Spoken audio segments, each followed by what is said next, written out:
is LBC from Global, leading Britain's conversation with Nick Abbott. I'd like to punch him in the face.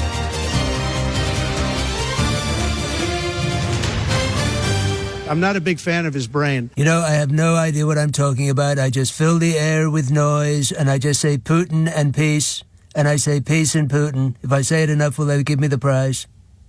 I want that prize very badly, and they're being very mean, not giving it to me. If they don't give me that Nobel Peace Prize, I'll kill every one of them. I mean it. A wildfire northwest of Los Angeles is forcing thousands of people to evacuate the area. Wait a minute. Let me read that again. Oh, well, it would me too. A wildfire northwest of Los Angeles is forcing thousands of people to evacuate the area. Better. What is now being called the Canyon Fire was fueled by a heat wave in which temperatures reached 100 degrees, according to the U.S. National Weather Service, who have all been fired for saying things like climate and change, which is fake news. Meanwhile, the most devastating wildfire to sweep across France in nearly 8 decades has finally been contained after a days-long inferno that left behind a trail of scorched earth and burnt-out homes. A blaze tore through 16,000 acres, which in proper money is 40,000 acres of woodland and farmland and villages. And here, a yellow heat... Oh. This is easier than rare yellow weather warning, and yet I screwed it up. A yellow heat health alert has been issued across swathes of England for next week, and there is no good news in a sentence that contains the word swathes. Temperatures are expected to exceed 33 degrees centigrade across parts of central, southern and eastern England on Monday and Tuesday. And I will translate European surrender temperatures for patriotic Nigel Farage-approved Fahrenheit, which henceforth will be called Farageheight. It's easy to do. It's so easy an idiot could do it. You simply double it and add 32 to get from centigrade to Farageheight. So 33 centigrade, let's see, double 33 is 86. 86 plus 32 is 131. Wow! It's going to be 131 degrees Fahrenheit next week. Can you believe that? No. A yellow heat health alert issued by the UK heat... A yellow heat health alert issued by the UK Health Secretary... Oh, I don't know. It's just some experts. They were probably experts. Affirmative. Experts say that the yellow heat health alert covers London, Yorkshire, the Humber, East Midlands, East of England, South East, South West, which sounds like everywhere except the North West to me. Correct. I mean, I can check on the North West if you like. I hardly see there's any point. I think we know what I'm going to say, but I'll do it anyway, because this show is a public service. One moment, please. Your call is not important to us. It's raining at the moment. Don't tell me it isn't, because it is. Well, it'll be raining overnight in Glasgow. It'll also be raining tomorrow, and not raining on Sunday. Pfft, rubbish. It'll be raining on Monday, and then, good grief, sunny on Tuesday and Wednesday, and cloudy on Thursday, and then raining... back with normal. Raining on Friday and raining on Saturday and raining on Sunday and then not at all next week. Wow, that is unusual. You can colour me surprised. The rest of the UK has experienced 3 heat waves so far this year, and that is normal, as in unusual. And so it will come to pass that parts of Britain will swelter in another heat wave of the summer holidays next week, with temperatures set to hit 33 degrees centigrade as a blast of warm weather sweeps in. Families are expected to flock to beaches and parks and will be using roads to get there, so you are advised not to drive unless absolutely necessary. If you must drive, road safety experts strongly suggest that you take the usual precautions of turning your stereo up to rock concert volume and weaving in and out of traffic to avoid going slower than at least 10 miles an hour above the posted speed limit. Of course, if you are in an Audi, you will already be doing this. Thank you. The UK Health Security Agency issued a yellow heat health alert for all of England, apart from the north, from 12 p.m. on Monday until 6 p.m. on Wednesday. This is what they said. I wrote it down, and I can bring it to you now. Emergency, everybody to get from street. Emergency, everybody to get from street. Government officials have warned of significant impacts across health and social care services. Symptoms of the heat include, but are not limited to, death. The London Fire Brigade warned people against using disposable barbecues and told them to properly dispose of cigarettes and take rubbish home if no bins are available. These guides are available in Moron for the Moron community. Saturday, windy across Scotland, showers, dry, plenty of warm and sunny spells for those who are not Scotland. Would you like to hear the long-range forecast for the next 4 weeks? No. Middle 2 weeks of August. At first, rainy in the north, hot heat in the south with a possibility of some storms with thunder, lightning, very, very frightening. Rock and roll! Mostly dry. Mostly. And then, last week of August, first week of September. September? Autumn already? Time is speeding up as the planet spins out of control, and it'll be time to send Jesus birthday cards before you know it. Last week of August, first week of September, largely settled conditions at first. Dry weather likely to dominate with above average temperatures and the potential for further hot spells. Dry weather likely to dominate with above average temperatures and the potential for further hot spells? We'll take it. Robin in Crosby says, good evening, Nick. Well, good evening. Hello. Hello to you too. Hello. Yes. Hello. Robin in Crosby says, although Rupert Lowe did embarrass himself this week by mistaking charity rowers for illegal immigrants, he later managed to save face by alerting the authorities to some other unsavoury characters. I have it on good authority that the Owl, the Pussycat, Popeye and Captain Pugwash have now been detained and are being questioned as we speak. Yeah, first the punishment, then the investigation. Everything must be done in the correct order. Paul in Kent says, what with all the miserable news about, I decided to seek out laughter. South Park delivered again. With the Director of Homeland Security jokes, and for retro fun, I watched the Young Ones University Challenge episode, laughing out loud. Misery gone, says Paul. Well, it's a tip. And having just said that, The Owl and the Pussycat, I watched that film. That's Barbara Streisand and, oh, God, that guy. Name I can't remember. Anyway, very, very funny. Very funny. It's like, it was, I guess they call it a screwball comedy. It's hilarious. So if you wish to have a laugh, then I recommend that. Saffron Walden. Hello, Jay. Oh, hi, Nick. Jay. Nice talking to you. Is it? I just wanted to change the subject, not to talk about Epstein files, about Donald Trump. I haven't done anything like that so far. Because he doesn't want us to talk about it, so we need to stop. He doesn't want to talk about the Epstein files. Are you still talking about Jeffrey Epstein? Jeffrey, what's his name? I forget. Yeah. I wanted to come back to UK about Kemi Badenoch. You wanted to come back to the UK about Kemi Badenoch, right? Okay. Yes. Not much making sense so far. Go ahead. Sorry. Her little confession about dobbing one of her fellow students. Yeah, you believe that? At the exam centre. Yeah. I mean, I'm glad she talked about it, and I had a suspicion about her character, that she's such a nasty person. Because she's really nasty. I mean, She attacked Rachel Reeves about her looks, if you remember, at some PMQs. Then she lied about her job at McDonald's, that she's... Did she? What did she say? What did she say that she did at McDonald's? She worked like Donald Trump worked at McDonald's as well. By the way. Yeah, no, he didn't. He had a photo opportunity at McDonald's. He didn't work there. Do me a favour.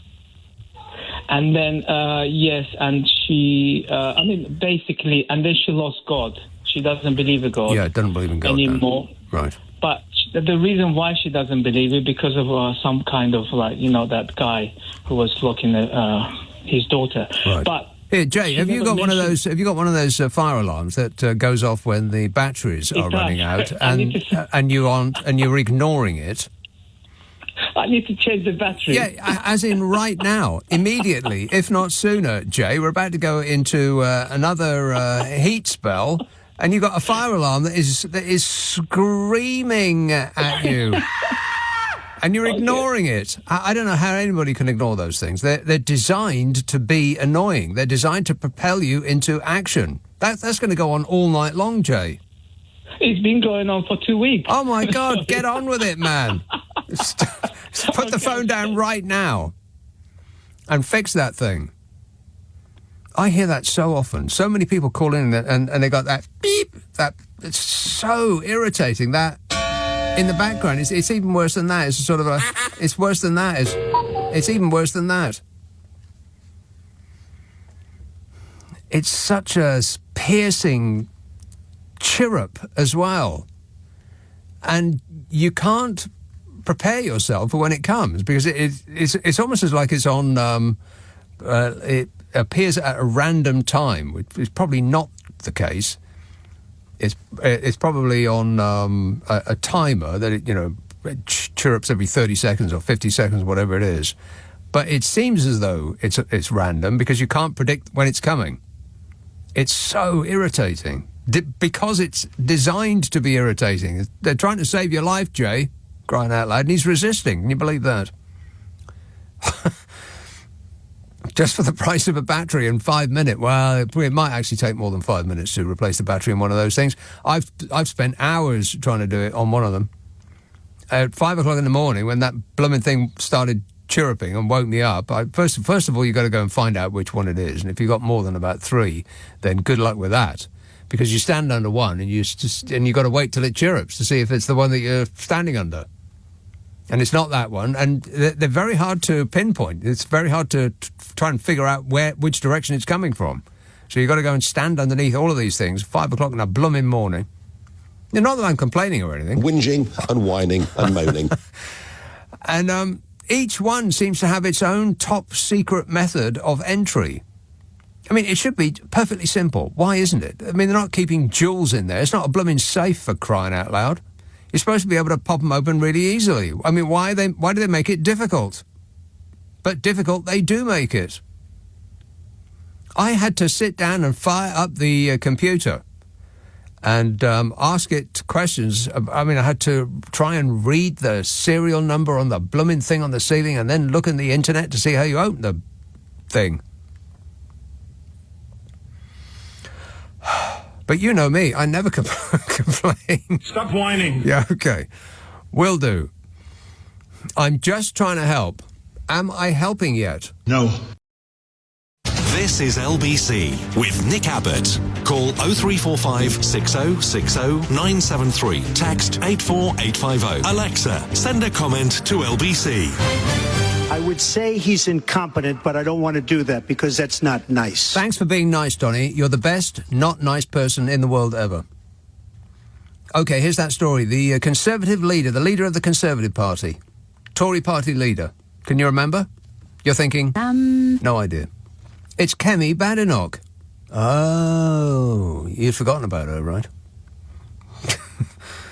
It's easy to remember. Kemi looks like Semi, and then just split her last name by syllables. Semi-Badenoch. See? Easy. Semi-Badenoch claimed her fellow student, this was at school, she was being interviewed for some reason. I think it was probably one of those where are they now Semi-Badenoch claimed her fellow students were not impressed after she stood up in an exam and accused another pupil of cheating, a pupil who was later expelled. What? The Tory leader told the that she had a hatred of rule breakers. This, let me remind you, is the leader of the Conservative Party. She has a hatred of rule breakers. She explained she was about 14 or 15 years old when she stood up in an exam and said, "He's cheating.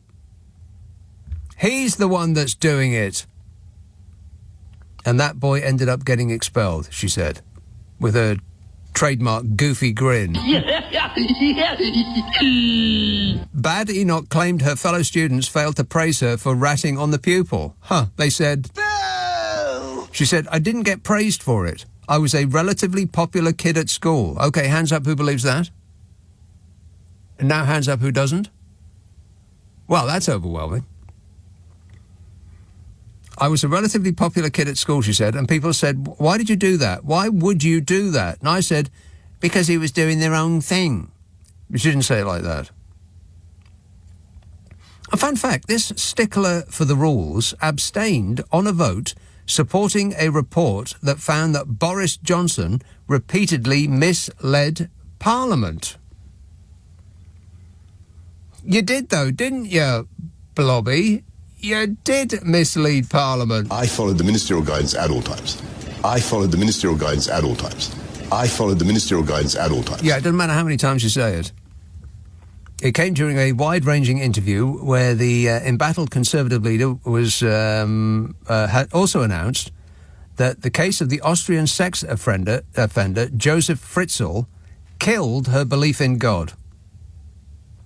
Describing herself as a Christian apologist, I'm not familiar with that religion, she said that this changed after reading the story of Fritzl, who locked his daughter Elizabeth in a cellar for 24 years and fathered 7 children with her. Badenoch, whose maternal grandmother was a Methodist minister, said, "I couldn't stop reading this story." Really? I could, and did, straight away. Why would you want to immerse yourself in that vat of misery? Badenoch says, "It's like, why weren't that woman's prayers answered? And it was like someone blew out a candle. It blew out the candle of God." Kemi Badenoch has a 21% approval rating, according to YouGov, and also claimed that her tenure as Conservative leader was going very well. Down a well, more like. And guess which Wurzel Gummidge lookalike is favourite to take over from her if she stumbles and falls? None other than that keen reader of the rules himself, Bodger Johnson. Yeah. Wait a minute. An Ipsos poll this week reveals that, of the people who admitted in public to have voted for the Conservative Party at the last election, a majority would prefer Mr. Blobby to take over the reins of what used to be called the Conservative Party and now is referred to as the party that used to be called the Conservative Party. New polling from Ipsos in the UK reveals that if Kemi Badenoch was to no longer be leader of the Conservative Party, Bodger Johnson would be her preferred successor among 2024 Conservative voters. However, the former PM and current leader of the opposition are virtually tied when those who voted for the party last year are asked who would be best to lead the party. When asked about the top positives for a Badenoch premiership, what they liked most since Kemi the Grass took over, 6 in 10 of those respondents said nothing. When asked about the top positives for a Badenoch premiership, 6 out of 10 said nothing. They said there aren't any. The most selected positives were that 13% said that she would get immigration under control. Yeah, probably in the hope that she would throw herself out. I mean, I don't think that the immigration fanatics that she's trying to appeal to are that concerned about the legality of their position. I think they're more about skin colour. They'd have you on a plane to Rwanda as well, Kemi. And when the pollsters asked about the prospect of a Badenoch premiership among 2024 Conservative voters, the most selected positives were that the Conservatives have a better record running the country than Labour. Yeah, they don't. They have a better record of telling us that they run the country better, but no record to suggest that they actually do. Here's that eco-hippie organisation, the Institute for Fiscal Studies, who looked at 14 years of Tory rule since 2010 and concluded that the period between 2010 and 2024 has been extraordinary from an economic point of view. For most of the period, interest rates were at their lowest level in history, earnings grew at probably their slowest rate in more than 200 years. The period from 2010 to 2019 saw the biggest and most sustained cuts in public spending since World War II. These changes accelerated a trend which saw older generations and those with substantial assets doing far better than younger generations. Private investment and trade intensity fell relative to our competitors after the Brexit vote and implementation. Productivity per hour worked is 13% less than Germany, 8% less than France, and they never go to work. On purchasing power parity metrics, median household income is 22% below Germany.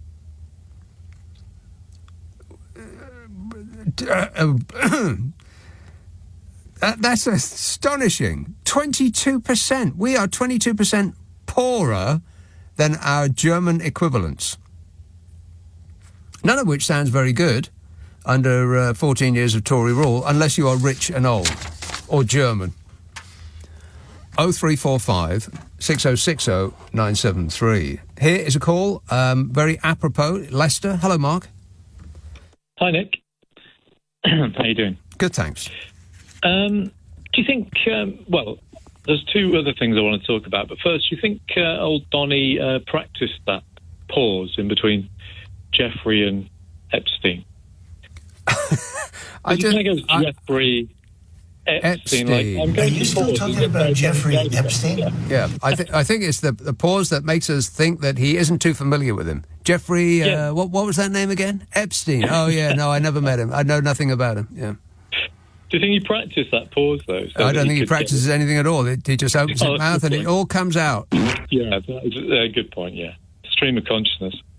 Yeah, tenuous link, pause. Did you know it was International Cat Day? No, I did not. Yeah. What does that mean? It means all the cats are celebrating. International Cat Day. What, they'll get special attention? They always get special attention. Every time they meow, their owners are like, "Oh, what do you want? You want more food? You want more stroking? You want to go out? You want to come back in?" That's true. That's true. I was wondering what you think about the theory of cat people and dog people. So that my theory is that, obviously people who prefer cats tend to be more sort of autonomous and independent and not rule-bound, and people who prefer dogs tend to be more controlling or obedient or conformist. What do you think? What are you talking about? You're just describing the animals, not the people that own the animals. All I know about that is only cat people have had a song from David Bowie. Rock and roll! Only cat people, not dog people. He didn't do a song called Dog People. Yeah. And it's quite ironic that Cat Stevens had the song "I Love My Dog." I think that was one of his first songs. So a cat had a song. Wow, we really are learning something on this show already, aren't we? No. Yeah. Another thing to throw in. And another thing, yes.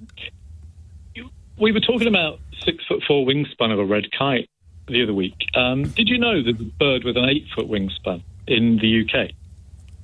A bird with an 8-foot wingspan in the UK? Yeah. It's the white-tailed eagle, which has now been reintroduced to the Isle of Wight. Ooh, that sounds like another excellent reason not to go to the Isle of Wight. Yeah, 8 foot, absolutely massive. Yeah, that's too much. Somebody should look into making that a little bit smaller. Yeah, okay, are we done? No, smoke alarms. Oh, smoke alarm. And finally...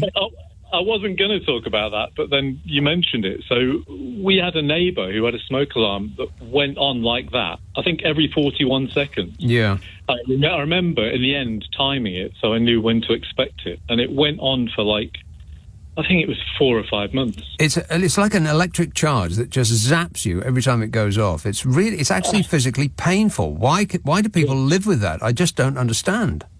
I know. But the person was hard of hearing because complained to the landlord, and she was hard of hearing, and then he said, well, go round, but when rang the doorbell, she couldn't hear the door. So. Yeah, all right. Okay, thanks a lot, Mark. Cheers. 0345 6060 973. What was that? I can't remember. It was one of the classic comedy clips on old TV of all time. And somebody invented a way to alert the deaf for when their phone rings, and they put a little like a light on the phone that lights up. And in fact, some people used to have that. I think it actually became a thing. And of course, the phone rings and the light goes off, and the person who's hard of hearing knows that the phone is going. So they pick up the phone and they go, "Hello, hello." Maybe you had to be there at the time. But funny when I saw it. Things we used to find amusing, eh? 0345 6060 973. Oh, by the way, let me remind you good and early, if at some point in this programme you just can't stand it anymore and you've got to go to sleep, then you should be aware that this programme and the Saturday one get put up the internet as podcasts. Now, it's exclusive to Global Player and the new LBC app, both of which are free from your app store.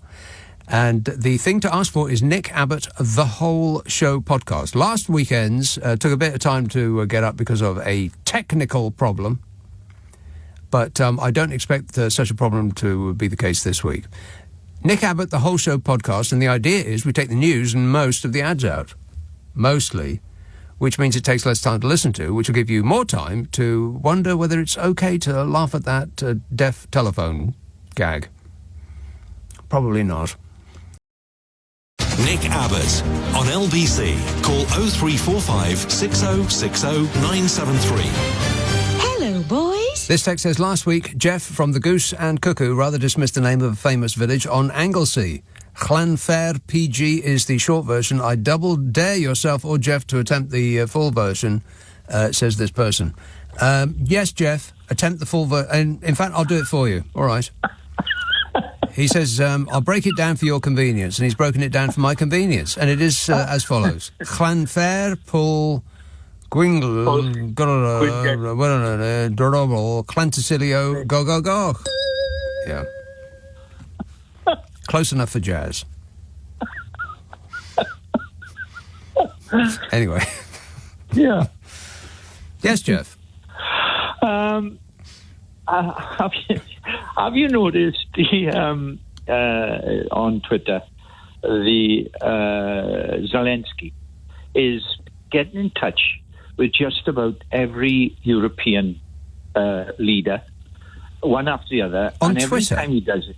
Yeah, he's done Poland, Czechoslovakia, Slovakia, up to Latvia. Every time he gets in touch with a European leader, he's putting it out and he's saying, "I'm keeping them informed," because he's not in.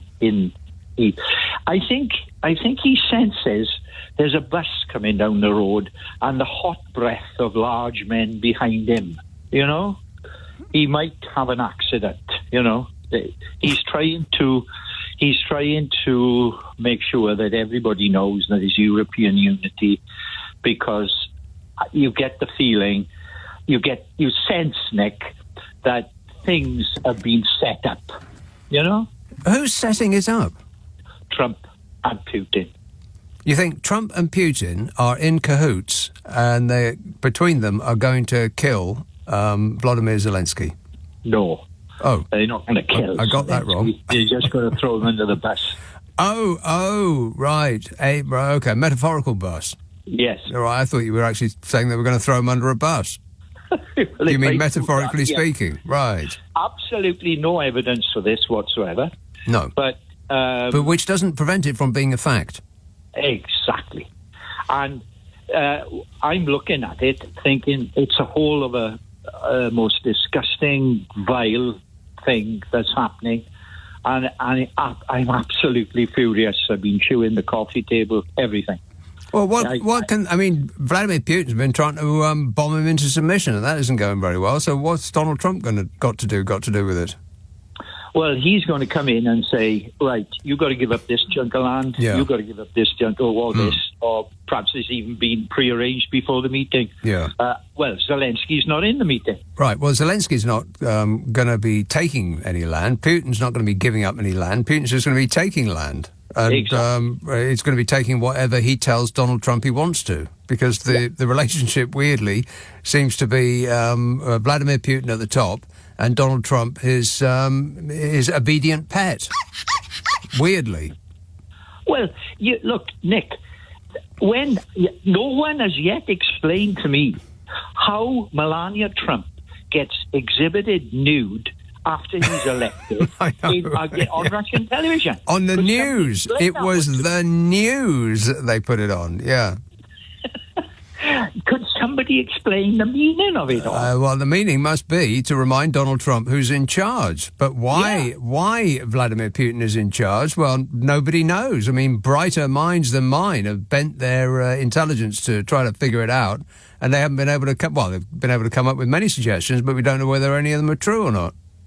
Exactly. Where's it all going, Nick? I would imagine that the worst option is probably the most likely, knowing Donald Trump. Don't be rude. Yeah, knowing him, I would imagine that the worst possible explanation is the most likely.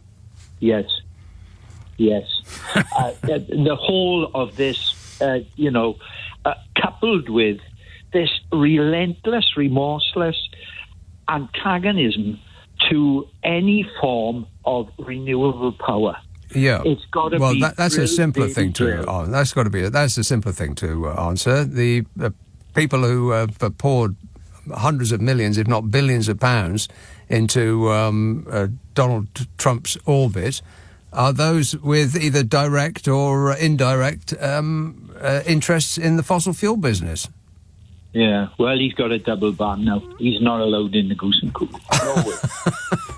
The only thing that is not necessarily directed to him from the oil giants is this thing about wind power, and that's because he thinks that it's ruining the view off one of his stupid golf courses. I know a lot about wind.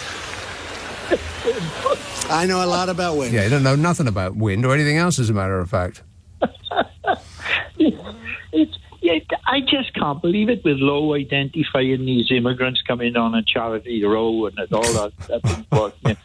What a week. You can't believe what's going on. I know. And we've got another week coming. You believe that? Yeah. Yeah, all right. Good work. Thanks a lot, Jeff. There's Jeff from the Goose and Cuckoo. Oh, wrong one. There it is. Caroline says, can't believe there's going to be another heat wave. Not that I'm complaining. She complained. Yeah, you will miss it when it's gone, though, Caroline. I mean, if we were having one of those summers like we did last year, where it was just raining and raining and raining. Stop whining. And, there was like slate grey skies and chilly. And summer just sort of slipped through our fingers like sand. And we thought, well, it's okay, June and July and August, they've been terrible, but we might get a nice weekend in September. And we didn't. And then it was straight into winter. And this year, it's been marvellous. And it's all thanks to global warming. Thank you. This text says, after hearing this week's interview with Kemi Badenoch, I have concluded that a tattletale that gets no praise for snitching on exam cheaters is not suited to be in British politics, let alone the Tory party leader. I mean, really? When have the qualities of attention-seeking, insensitivity, being self-absorbed and a lack of humility ever been used in politics? Answer the question, Bodge. He has no idea. Does not recognise himself in that description. Cumbran. Hello, Philip. Hello, Nick. Before I get serious for a minute or two, I would like to say I'm not an immigration fanatic. I'm generally a liberal-minded person, and I am not racist.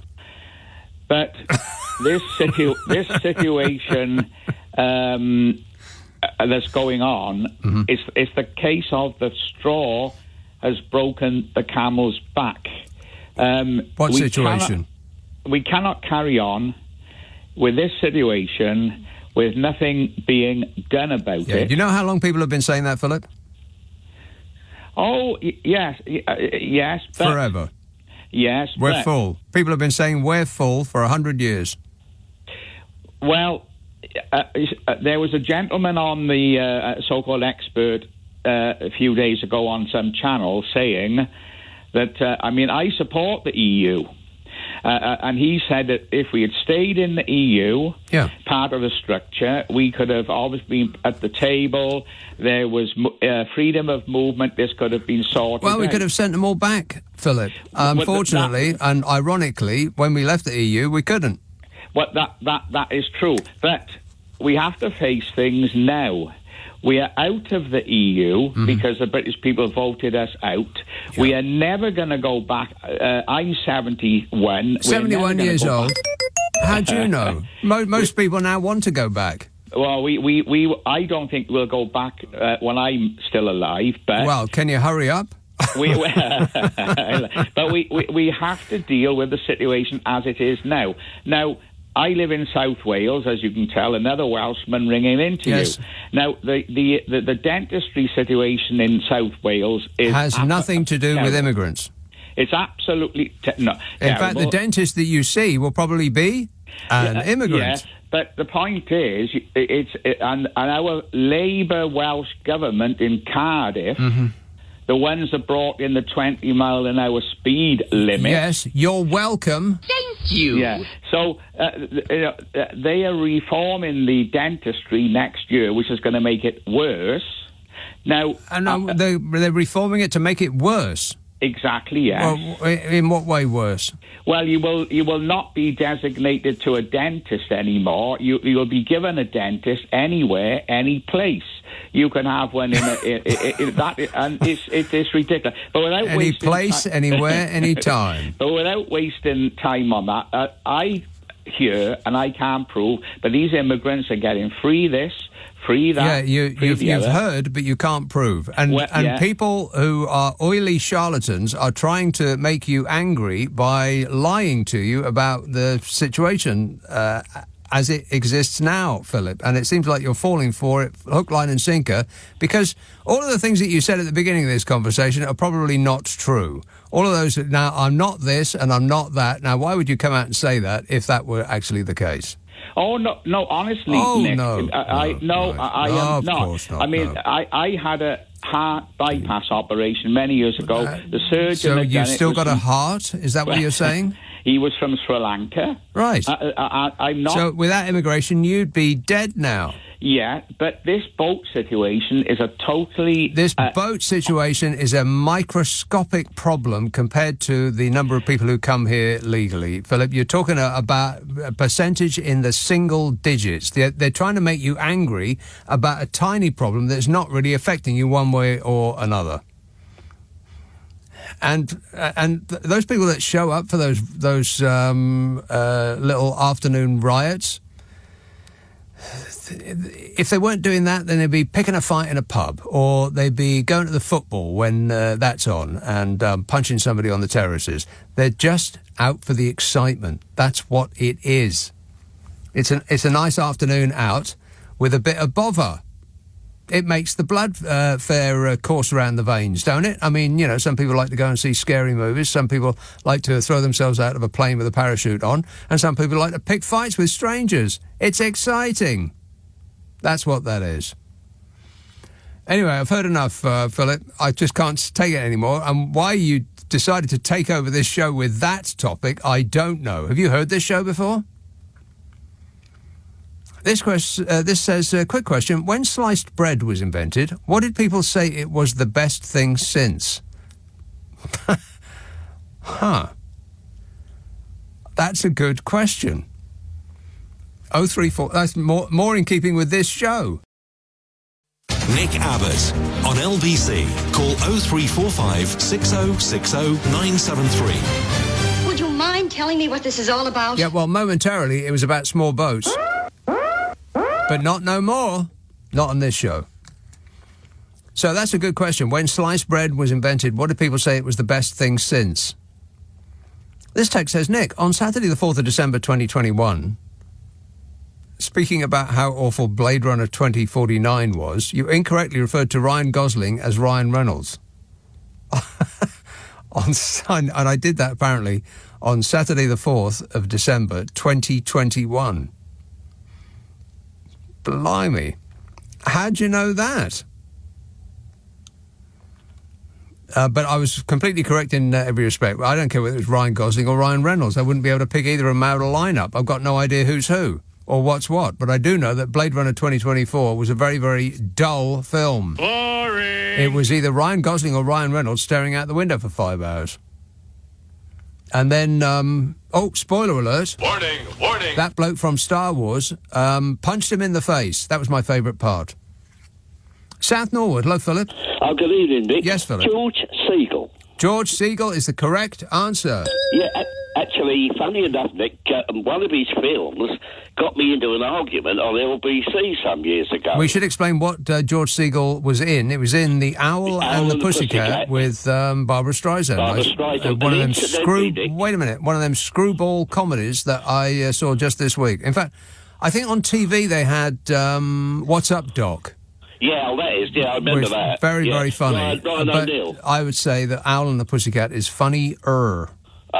There was, just before I go on to my main point about the George Segal, The Owl and the Pussycat and The Graduate had a connection. The screenplay was written by a guy called Buck Henry. Oh, yeah. And Buck Henry had a great role in The Graduate. You remember when Dustin Hoffman... You've seen The Graduate? Oh, was it the thing when he said, what you want to get into? Plastic. He was the hotel clerk. Right, he's just talking all over me. So it wasn't the plastic guy? Well, he was the hotel clerk who, when he went to spend an evening with Anne Bancroft... Don't call. He was on the desk. I don't recall that.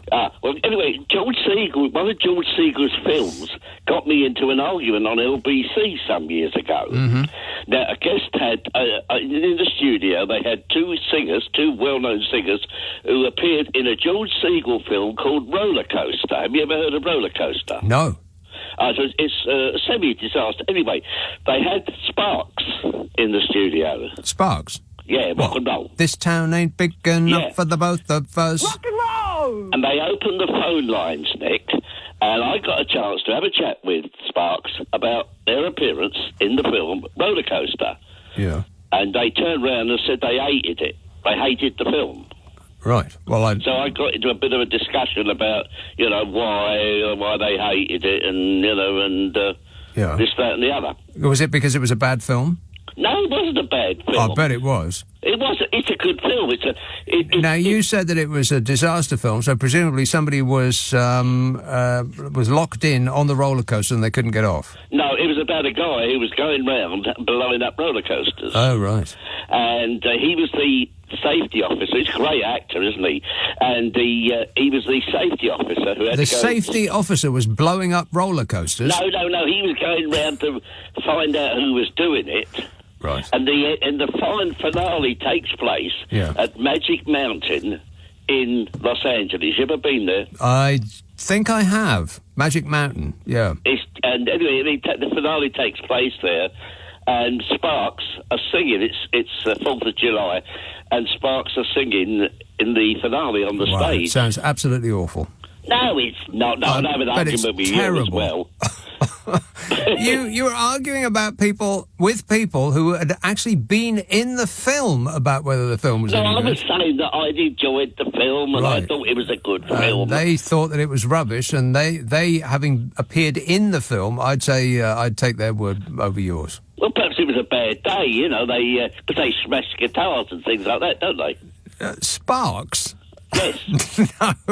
They do, they were smashing stuff on this. No, that was the Who.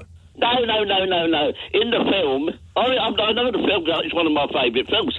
No, the finale, as I say, they're on stage, and Gordon Bennett, they're getting really...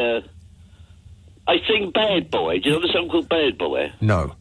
Oh, they're getting really irate because they're in this terrible film and they decided to smash their equipment up. Terrible film. I would think so, yeah. But as I say, what other films have you watched that you can't remember who was in? I can't remember. But thanks for asking, Phil. Appreciate the question. What other films have you seen that you can't remember who was in? Yeah, let me think about that. I'll just need some silence. Bear with me. Tom in Bolton says, good evening, Nick. Is this week's yellow health alert heat warning of more concern than last week's yellow weather warning? Yeah, because it is, actually, because yellow health alert heat warning is more difficult to say. Yellow health alert heat warning. I'm falling over myself between the words health and alert. Yellow health alert. I have to stop momentarily. This is this sort of gaping chasm of silence between the words health and alert. It's a stop. Yellow health alert heat warning. Tony in Tottenham says, Nick, I have never been a fan of the South Park cartoon, but I highly recommend catching the new series. They've torn apart Donald Trump, J.D. Vance and Christy Me. To the point where I bet Fat Nixon sues them. Well, I bet he's annoyed that he let that merger go through between their parent company and whoever it was that just bought them out. Can't remember. But that's why media companies have been falling over themselves to ingratiate themselves with the screaming Mimi, is because they needed him for one thing or another, either like a merger they needed his signature for that would be okay, or to get invited to the press pool and all of that sort of stuff. And so they just all caved. I'm getting a little irate at these giant institutions, which you think have, all of the money and all of the power, and they just fall to the floor in front of him. It's getting really annoying. Stop doing it. So many people have done it. Like the second or third richest human that has ever existed did that. And turned his newspaper into a fanzine. Universities falling to the floor, crawling across the carpet to kiss the ring. Why? And I think South Park is about the only thing that I can think of that hasn't taken its foot off the pedal at all. In fact, they seem to have slammed it into the ground. Probably that $1 billion deal for another 5 years had some effect. I saw the first one just last night, the first one of the new series. I mean, just really... And you're sitting there and they're really taking the mick out of Trump, like really bad, like just going for it. And I'm sitting there and almost like in shock, surprised, but more than surprised, kind of stunned, really, and like sharp intakes of breath, as though, they can't say that, not about Donald Trump. And that's the point that we've got to now. It's like a third world dictator has taken over the world. Taken over the third world, has taken over the second, and has made a firm down payment on the first. And you just think, anybody that criticises him in any way, shape or form, and you think, you're not supposed to say that. Like we're talking about Jesus. Darren in London says, did you see my local MP in the news this week? Rushanara Ali, the homeless minister. She's not homeless. She made people homeless, could not make it up. She made people homeless, could not make it up. Does that make sense? And then, after chucking them out, she increased the rent charge by $700 a month. Well, I don't think that's entirely accurate there, Darren. I'll come to that later on. I haven't got time now. Vince in Maidenhead says, Nick, you gave out temperatures in Fahrenheit and centigrade, but not Kelvin. You are being temperaturist, which is not acceptable. Please include Kelvin in any future temperature announcements. What's Kelvin? I have no idea what Kelvin is, and it's not on my radar, and I won't be talking about it anytime soon. I have no clue. Let's see. Can I take one just for... So I'll try and fit one in. Trowbridge, Andrew. Hello. Yes, Have sir. you ever heard of Kelvin Klein? No. Oh, well. Probably you go to Peacocks for your underwear. I've never heard of them either. Fair enough. I've just swapped all my smoke alarms out for ones which have magnets on the back and stick to the ceiling little metal pads, so I can do open battery surgery on the kitchen table rather than standing on a chair, wobbling around with their hands above their head for half an hour. That's extremely good idea. Mm-hmm. Why hasn't anybody invented that before? He's got smoke alarms that are attached to the ceiling with magnets. Yep. Simple, quick, easy, and painless. And effective, yeah. Anytime one goes off and maybe you don't have a battery to replace it with, simply take it outside and put it in the street. Well, just take the battery out. Somebody will run it over eventually. Yeah. Or take the battery out. Yeah, you could do that. Yes, yeah, which I normally have to do when I'm cooking a steak. Probably a better idea. Take the battery out, yeah. But remember to put it back in after you finish, though, Andrew. Oh, yeah, after my steak, it goes back in. Safety first. Well, laziness first. Safety second. All right. Okay, excellent work. Thanks, that man. Sounded like a listener with material to me. Oh, no. Will in Bromley says, Nick, if Donald Trump wins the Nobel Peace Prize, we will know that the idiocracy has truly arrived. One of the comedy scenes from the film, most definitely. One of the comedy scenes from the film, most definitely. That's not really a sentence. Most definitely what? Up there with Martin Luther King, Nelson Mandela and Mother Teresa. Really? Couldn't make it up. Surreal. I'm the president. Could you believe it? Says Will in Bromley. Does any of that make sense? No. So it's not just me. Oh, a bit of editing, maybe? Before you put them in front of my eyes? Perhaps? Just a bit. A smidge. Appreciate it. Thank you. 0345 6060 973. Text 84850. Email nicka@lbc.co.uk. And if you're on WhatsApp, it's the same number as the phone. 0345 6060 973. Friday, Saturday, Sunday night at 10. Nick Abbot, LBC.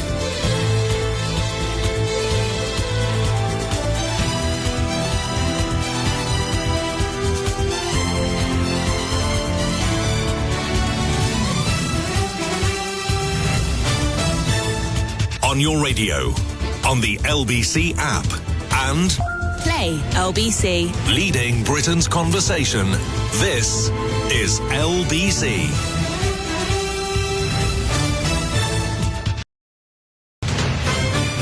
This is LBC from Global, leading Britain's conversation with Nick Abbot. You're joking.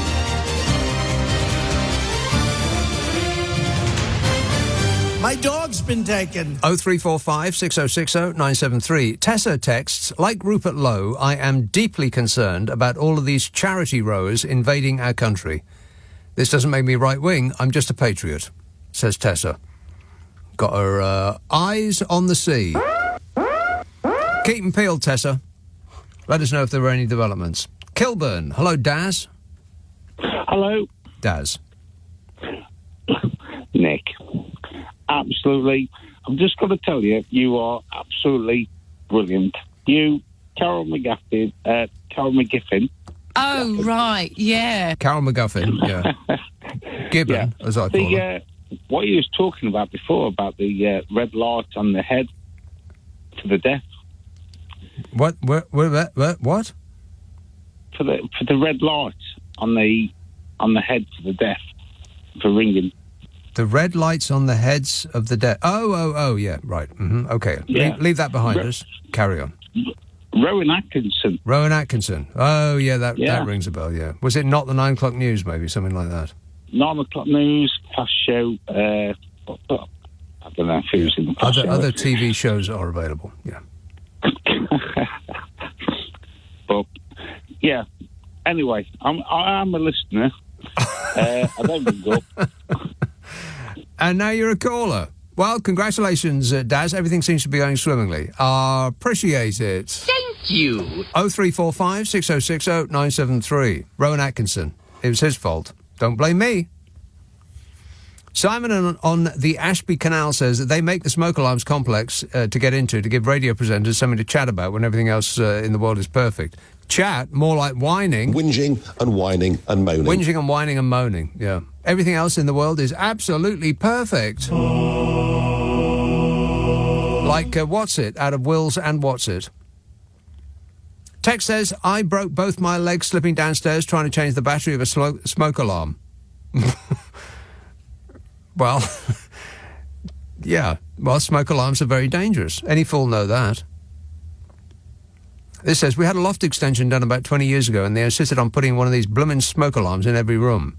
I cannot tell you how many times I have had to fight with them to get them off when they started that blasted beeping. Nearly killed me. Happily, they are now all disabled. Disabled? Warning, warning. That's not a very good idea. They're supposed to be saving your life. It's just that, I mean, yeah, yes.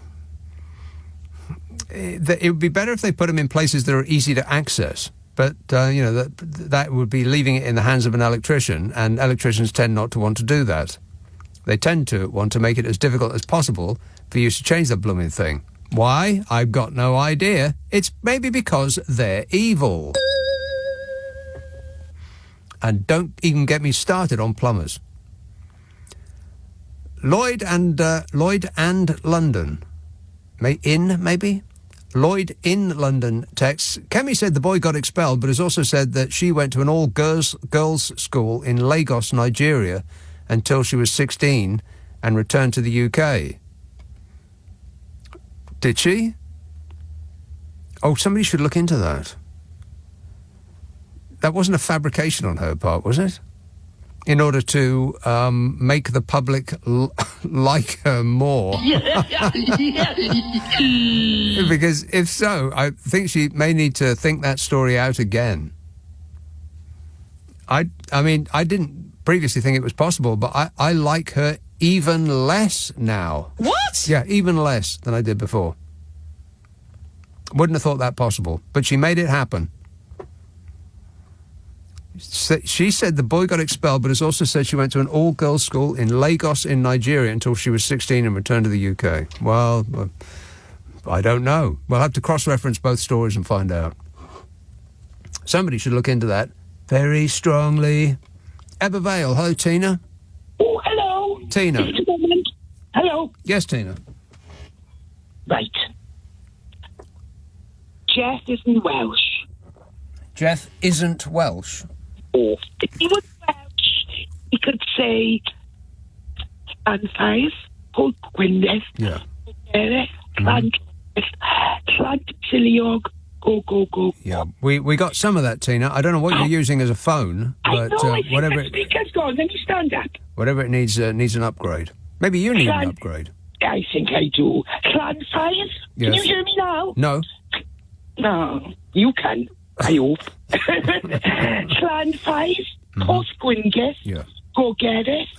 Slan Dropwith, yes. Slan Taciliog, go. No.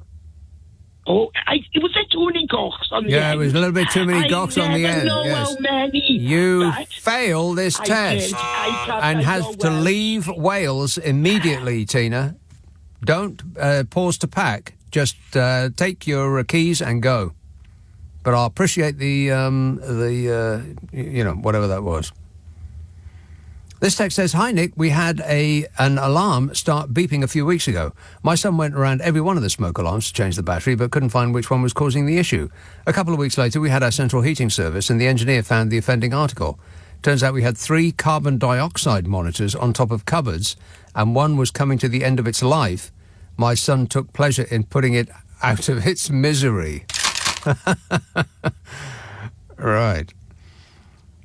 Well, it's probably not a good idea to bash one of those up with a hammer either, because, like shards of sharp plastic could fly anywhere. I would put safety goggles on before doing anything. I'd put safety goggles on before getting out of bed.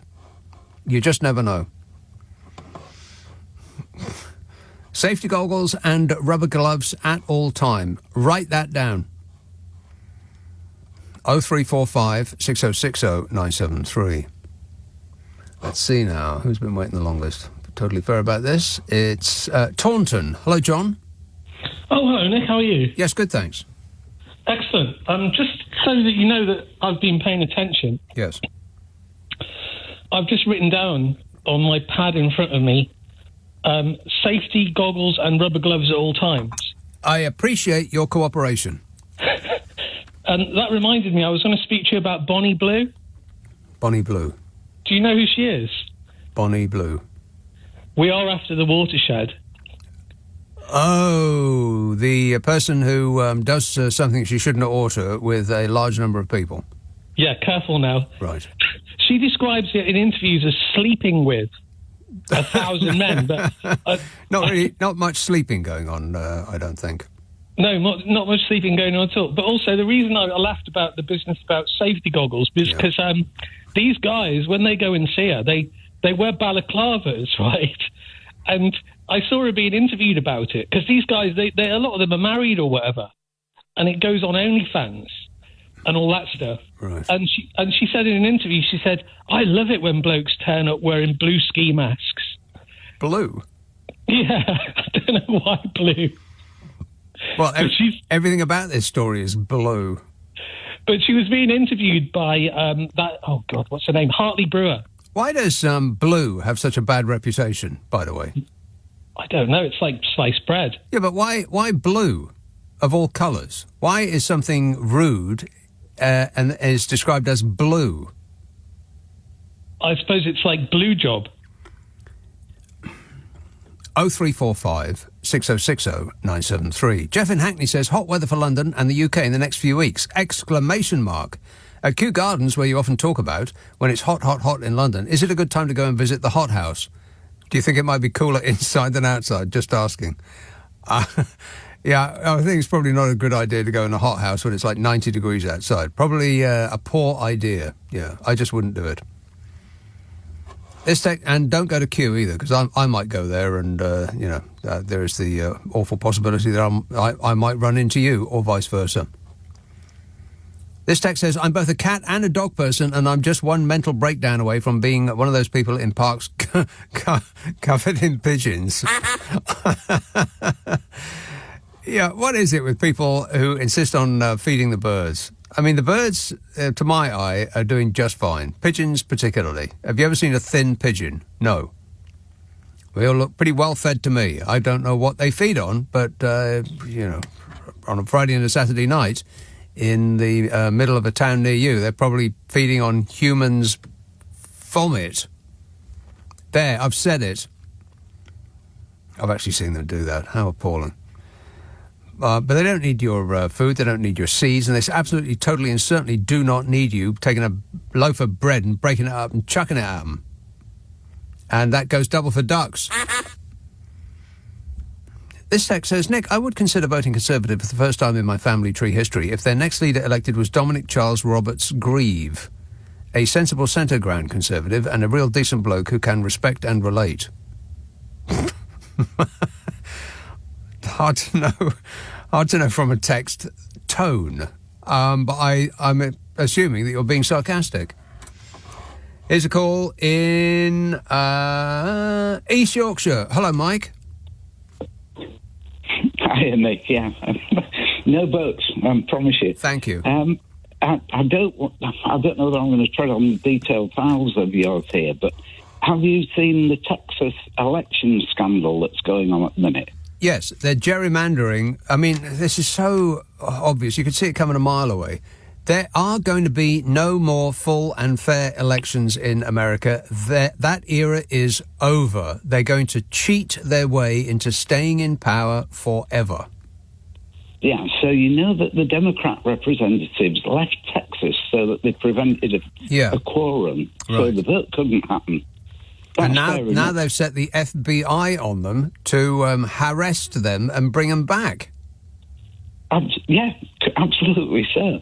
And so now they're saying they're going to Canada because the FBI don't have any jurisdiction in Canada. Well, they can't stay there forever. No, they can't stay there forever, but what a state of play we've got. Amazing. And you got Republicans who are, like some of them are saying, like the governor of California, or what's his name?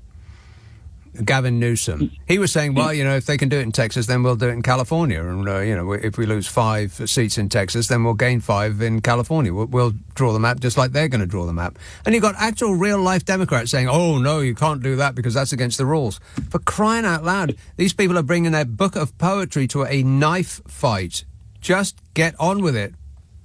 But did you see the initial Trump quote over this? Because he said, I won Texas. Nobody has won Texas like I've won Texas. Yeah.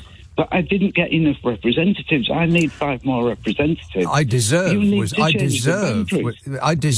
was the word that he used. I won like nobody's ever won before, and I deserve 5 more seats. This guy is completely insane. The cradle. I mean, it absolutely puts Jacob Rees-Mogg and voting requirements in Britain to shit. Yeah. It's so dramatic. I mean, people don't seem to be picking up on it, which puzzles me. That in America, I just don't get the attitude of the media there. They don't seem to be aware that there is a coup going on in their own country. They seem to think that, he says a lot of things, but he is not going to do them. He's not going to, make universities teach according to what he wants them to teach, which he has. and he's not going to pick up legal people who are here in America legally, people who are born in America to parents who were born in America. He's not going to have them picked up by guys in balaclavas who aren't queuing up to see Bonnie Blue, who are coming out of unmarked vans and just picking people up off the street and sending them out of the country. He won't do that. Well, he's doing it. He's not going to cheat on the elections in order to stay in power forever. He's doing that too. Hell, he paved over the rose garden outside of the West Wing, the White House, that Jackie Kennedy put in, and now it's now it looks like the terrace on a golf course. No, I mean, what I do find interesting is what happens with this Democrat in New York if he wins, because that will unsettle Trump. If he's allowed to win, if he is still alive when the election takes place. Because this guy doesn't take prisoners. It'll be quite interesting. What, the Muslim guy? I Yeah. can't remember what his name is. Yeah. 30 odd years old, and he appears to be frightened of nothing. Well, yeah. He hasn't had that midnight visit from Trump's people yet. I'm imagining that'll happen sometime soon. There's a lot of people who were critical of Donald Trump who seem to have gone very, very quiet lately. Some really, really famous and high-profile figures who were saying a lot of things against Donald Trump, and then they just really shut up, like straight away, and then said not one single solitary word since. Curious. Wonder what happened. Yes, there's pressure being applied somewhere. And we'll see who gets subpoenaed to the committee discussing the Epstein affair. Yeah. Well, if any names of any people that we have heard of come out, then I'll send you a freshly minted £1 in the post, Mike. All right. Cheers, Nick. That's my guarantee to you. Look for it at your door if such an unlikely occurrence happens. Nick Abbott on LBC. Call 0345 6060 973. Hello? Number, please. Trying to connect you. Sorry to keep you waiting. Yes, apologies. I'll get to your call in a moment. Hang on. Ian in Swaddling says, last weekend you mentioned transporting bananas and the requirements for temperature. Bananas need to be carried at ideally between 13 and 15 degrees surrender centigrade. Many refrigerated lorries carry loads at higher temperatures than you might think. In any typical week, I might haul loads ranging from frozen peas or chicken, which runs at minus 25 degrees, fresh strawberries at plus 3 degrees, or pharmaceuticals in a very strictly controlled and regulated plus 21 degrees. They're very strict about that. And it don't make no never mind, because we're not going to be having any food anytime soon. Pretty soon there won't be no food. And no other expert than farmer Jeremy Clarkson has issued this warning. Jeremy Clarkson has issued further bad news from his diddly squat farm, as the devastated farmer claimed it's going to be catastrophic over the next year. This is a story in the Super Soaraway Express. Clarkson said that the issue at hand is not only that one that he is facing, and it is a worry to anyone who eats food. Do you eat food? Me too.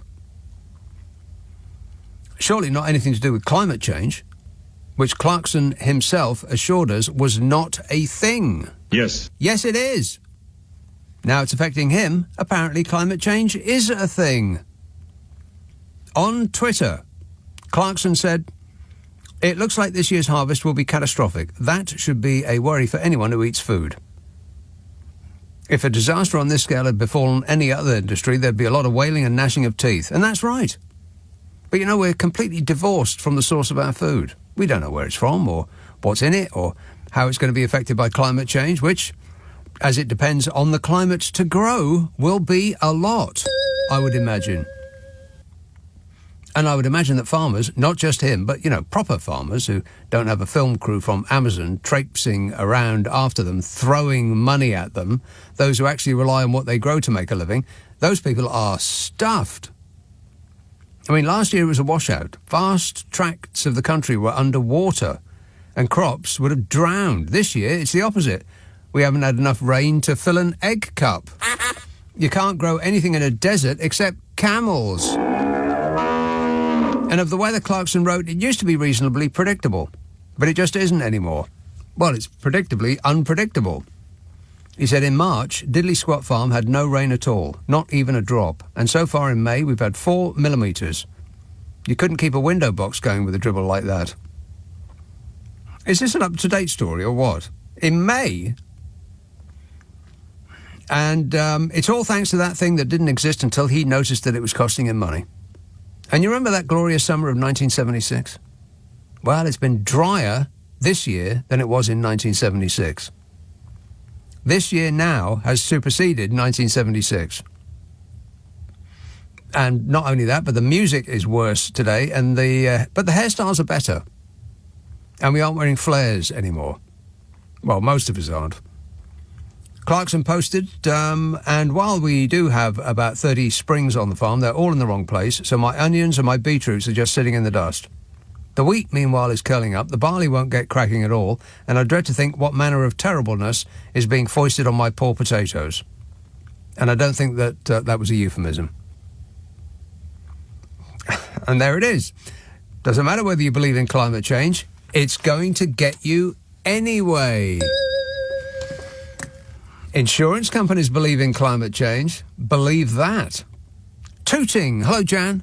Hi, good evening, Nick. Yes, Jan. I'm ringing up. I'm following up on this smoke alarm business because I had a strange experience some years ago calling your show. Mm. And yeah, weren't you the person who had one of those fire alarms that was running out of battery juice and it was going beep, beep, beep, beep, beep in the background constantly? It was, how could anybody live with that? You said, Nick, I was so shocked when I heard that you could hear something because I stopped hearing it, and I just wondered what your explanation. Because I haven't really had a satisfactory explanation. I thought I'd pick your brains and your psychology, whatever it is. You can tune out any kind of stimulus as long as it is predictable, like a dripping tap. Mm. It's really annoying when it starts, but if it just keeps dripping at the same regular pace, you can tune it out. Just like pain, you can tune pain out if it doesn't go up and down. If it's just like a regular background thing, you can train your brain to tune it out. Same thing with, an alarm of some sort, but not those smoke alarms. Yeah, but I was sitting under it. I got into the habit of sitting under it, even reading a book, reading things, writing stuff. And every unpredictable while it goes off. How can you tune that out? But that's why I'm asking you. What's your explanation? Because I know, like sitting under a water dripping on your head is like a form of torture. Chinese torture. I mean, but that's actually feeling it physically on you. But this is it was just above my head, a few feet above my head. I bet if you looked at that smoke alarm, it probably was made in China. It is literally Chinese torture, and you were suffering it gladly. No, I didn't hear it. I was so shocked when you said you could hear it. It's impossible that you couldn't hear it. It's designed to be heard. That's why I'm ringing to ask you how you would explain it, because I haven't had a satisfactory explanation of it. How I stopped hearing it when it was just a few feet above my head and I was doing things. I was reading. I could read a book. I could write. I was doing impossible. Language lessons. No human being has ever been able to tune that out. It can't be done. But I didn't, Nick. You shocked me when you said you heard it. It is specifically designed not to be tune-outable. I know. That's why I'm thinking. I don't know. That was during the pandemic, wasn't it? We were all going through weird things then. Well, not as weird as that. It is a bit strange, isn't it? You certainly are. I can't. I just haven't got an explanation for it other than I just don't know how to explain it. I guess it's maybe because it's so loud. Maybe you need your batteries changed. But I changed it it myself. I managed to work out how to change the battery eventually myself. Very difficult. It is very difficult. Standing on a table. Unreasonably difficult, and dangerous. Yes, people have I stood on the been table. very, very badly injured trying fall. to save themselves from an injury. Yeah. But well, I don't know. I just don't know how to. It's just like maybe it's just like when you have traffic. We live in a road where you've got loads of traffic. Not like that. After a while, you don't hear it. It's not like that at all. That infuriating, jarring electric jolt of beep that comes from your fire alarm thing when it's running out of juice. It's designed specifically not to be so that people aren't able to ignore it because it's trying to save your life, for crying out loud. And I have nothing wrong with my hearing. I've got very sharp hearing as well. I can hear very things that other people won't hear, like a pin drop. Well, then there must be some other explanation. If it's not your ears, then maybe it's what's between them. my mind, my brain, or something. Yeah. Well, I'm puzzled. I'm puzzled. I'm going to be endlessly puzzled about it. But you started me off thinking about it, and I don't know if you remember it. Yes, I do recall urging you to slam the phone down on me and get busy trying to find the source of that infuriating beep because it was driving me up the wall. Above my head. It would put my all of my nerves on edge. And it was just above my head. Yeah, remarkable. Isn't it? Well, maybe... you certainly are. Jan, I've got to go, but if you ever hear that again, assuming that you can actually hear that sound, maybe your ears aren't that good. And they are. I can pick up very sharp things. Yeah, okay, but there's a difference in hearing between, the very... I'm not technically minded. So I don't know what I'm talking about now, but you can hear, some people can hear very, very low noises and some people can hear very, very high noises. Maybe you just can't hear a very, very high noise. No, I can. I'm good with the music. Can you hear yourself when you speak?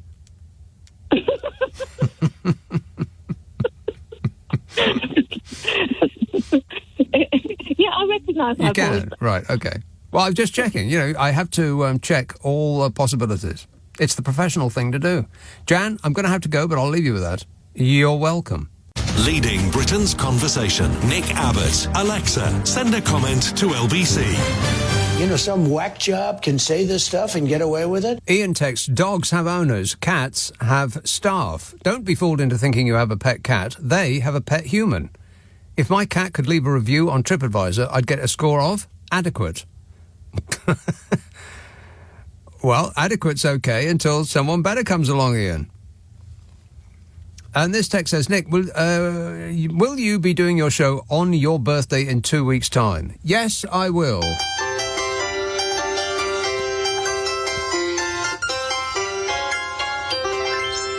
Did you know that AC/DC are on in Edinburgh the night before? No, I did not know that, says Susan in Glasgow. She says, P.S. it's absolutely not raining here right now. Oh, it will be.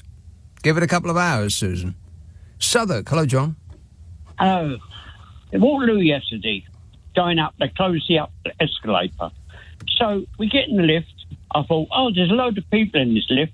There was only 9. But they had a mirror at the back, made it look like a lot more. Then I looked up at the dial and it said 17 people. And this is overcrowding. They couldn't get in the lift yet. I thought to myself, have they worked out with Twiggy and Kate Moss people type in the lift? And the same at Waterloo. 19 people in there and it said 33.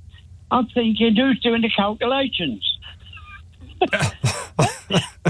So there were 19 people in the lift and you saw the sign on the lift that said 33 people. That's at Waterloo. Right. Sorry, London Bridge. Right. At Waterloo, it was 17, but it was only, and there wasn't as if people wasn't waiting because they couldn't go up the escalator. But at the back of the lift was a mirror. And I thought, there's 18 people in here. No, there's only 9. Even though the sign said that there was actually 33? No, 17. And at Waterloo, it was 17. Right. With 9 people. At London Bridge, it's 19 with 33. So who are these people? When you say people are going to be starving, Does that mean we're all going to get thinner so we can all get in the lift? I don't know, but you seem to be elevator. I don't know. Phobic is not the right word, but obsessed with lifts, John.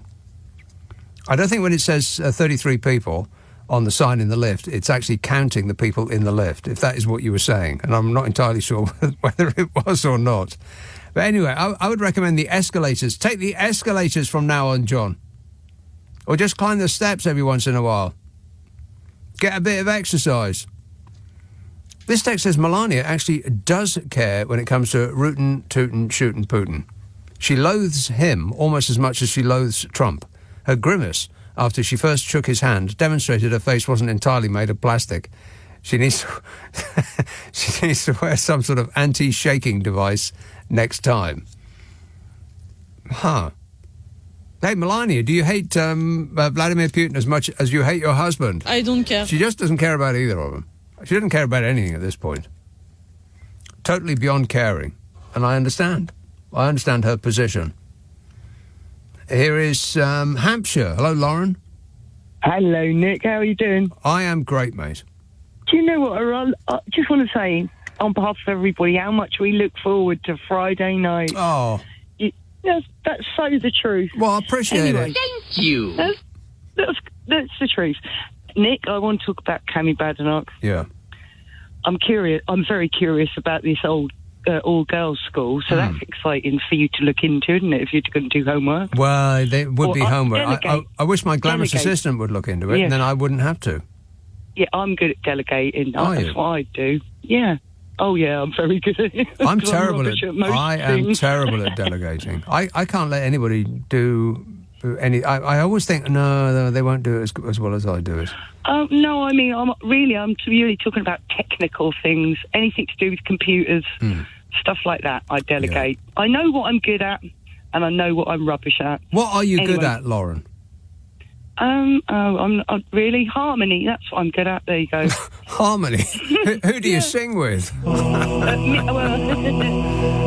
Is it like a Crosby, Stills, Nash and Young type thing? Yeah, sort of. I sing with myself. But anyway, I want to talk about Kemi Badenoch. You harmonise with yourself? Yes, in a studio. Amazing. In a studio, just for my own mental health project, right. okay? Well, singing is very good for your mental health. I firmly believe that is true. When you belt the song, it doesn't matter whether you can actually sing or not. It's just the process of going through the singing bit that benefits you mentally health-wise. Yeah. Well, to be fair, after COVID killed live music, it was really hard to get back into a band because I'm very old. Yeah. Now, I was listening to an album of folk music. Boring. And I surprised myself by liking it a very great deal indeed. Go on, then. Ask me what it was. Not remotely interested. That shut you up, didn't it, Lauren? I think Lauren has hung up on herself or doesn't know which end of the phone to speak in. They should come with instructions. I can hear you all fumbling, Lauren. Hello, can you hear me? Have you just had a fall? No. Oh. No, can you not hear me anymore? I can hear you now. Oh, good. No, I was just trying to change the subject off the music thing because... Not remotely interested in anything I'm saying. Go ahead. No, because it's my mental health thing, the music. Yeah. So, all right. Right, Kemi Badenoch and her high horse. Yeah. Where was it, Nick, when they were having parties during COVID? Up all night business meeting, I think. Get it right. Yeah. Very curious. Very curious. And I'm with you. I dislike her more. Yeah, I'm surprised that is possible, but I've having heard that she dobbed in some kid that was cheating. Now, it's not good to cheat in an exam, but I'm not sure that standing up in the middle of an exam and pointing to the person and yelling out, he's cheating, it makes me think even less of her than I did before, which I didn't think was possible. But you managed it, Kemi. Lauren, I've got to go, but thanks for that. 0345 6060 973. Yeah, talking of singing in harmony, I was looking through my streaming service and I just checked what was the number one streaming album, and it's usually Rumours by Fleetwood Mac. Amazing. That album is almost never out of the top 3 streaming charts. How old is it now? Must be 40 years old. And it is always in like either number 1, 2 or 3 in the streaming charts on this service that I use. Rumours by Fleetwood Mac. I mean, it's a great album, but it's not the best album that's ever been made. I mean, it's got loads of hits on it, right enough, and there isn't a dud on the entire album, but you could say that about hundreds of albums. Hundreds of albums that you might think would maybe be like Dark Side of the Moon, for instance. That's never in the top 3 of the streaming charts, but Rumours by Fleetwood Mac is never out. But this week, the number 1 streaming album, much to my surprise, was a folk album. Boring! Yeah, and I thought, well, I'm definitely not going to listen to that. And then I thought, I'll listen to it for a moment just to confirm that I hate folk music. And I didn't. It was actually very, very good. And I got the sense that if I was actually paying attention to the lyrics, that they would mean something. But I wasn't, so I couldn't really tell. But it sounded as though, they were intelligent and well thought out. And the band was called, and I'm sorry about this, but this is the name of the band and has nothing to do with me. And I wonder if radio stations that play this, are there any radio stations that play folk music? I'm not sure there are. But if there was, I would think that they would probably have a difficulty in naming this band out loud. It was kind of surprising that they went with this name in the first place, knowing that a radio station would be hesitant to say their name. I mean, what kind of stupid people would name themselves something that radio stations would be unwilling to actually say on the air? I mean, that really does show either a lack of any ambition to make something of yourself, or they just couldn't care less. Putting impediments in your way to success.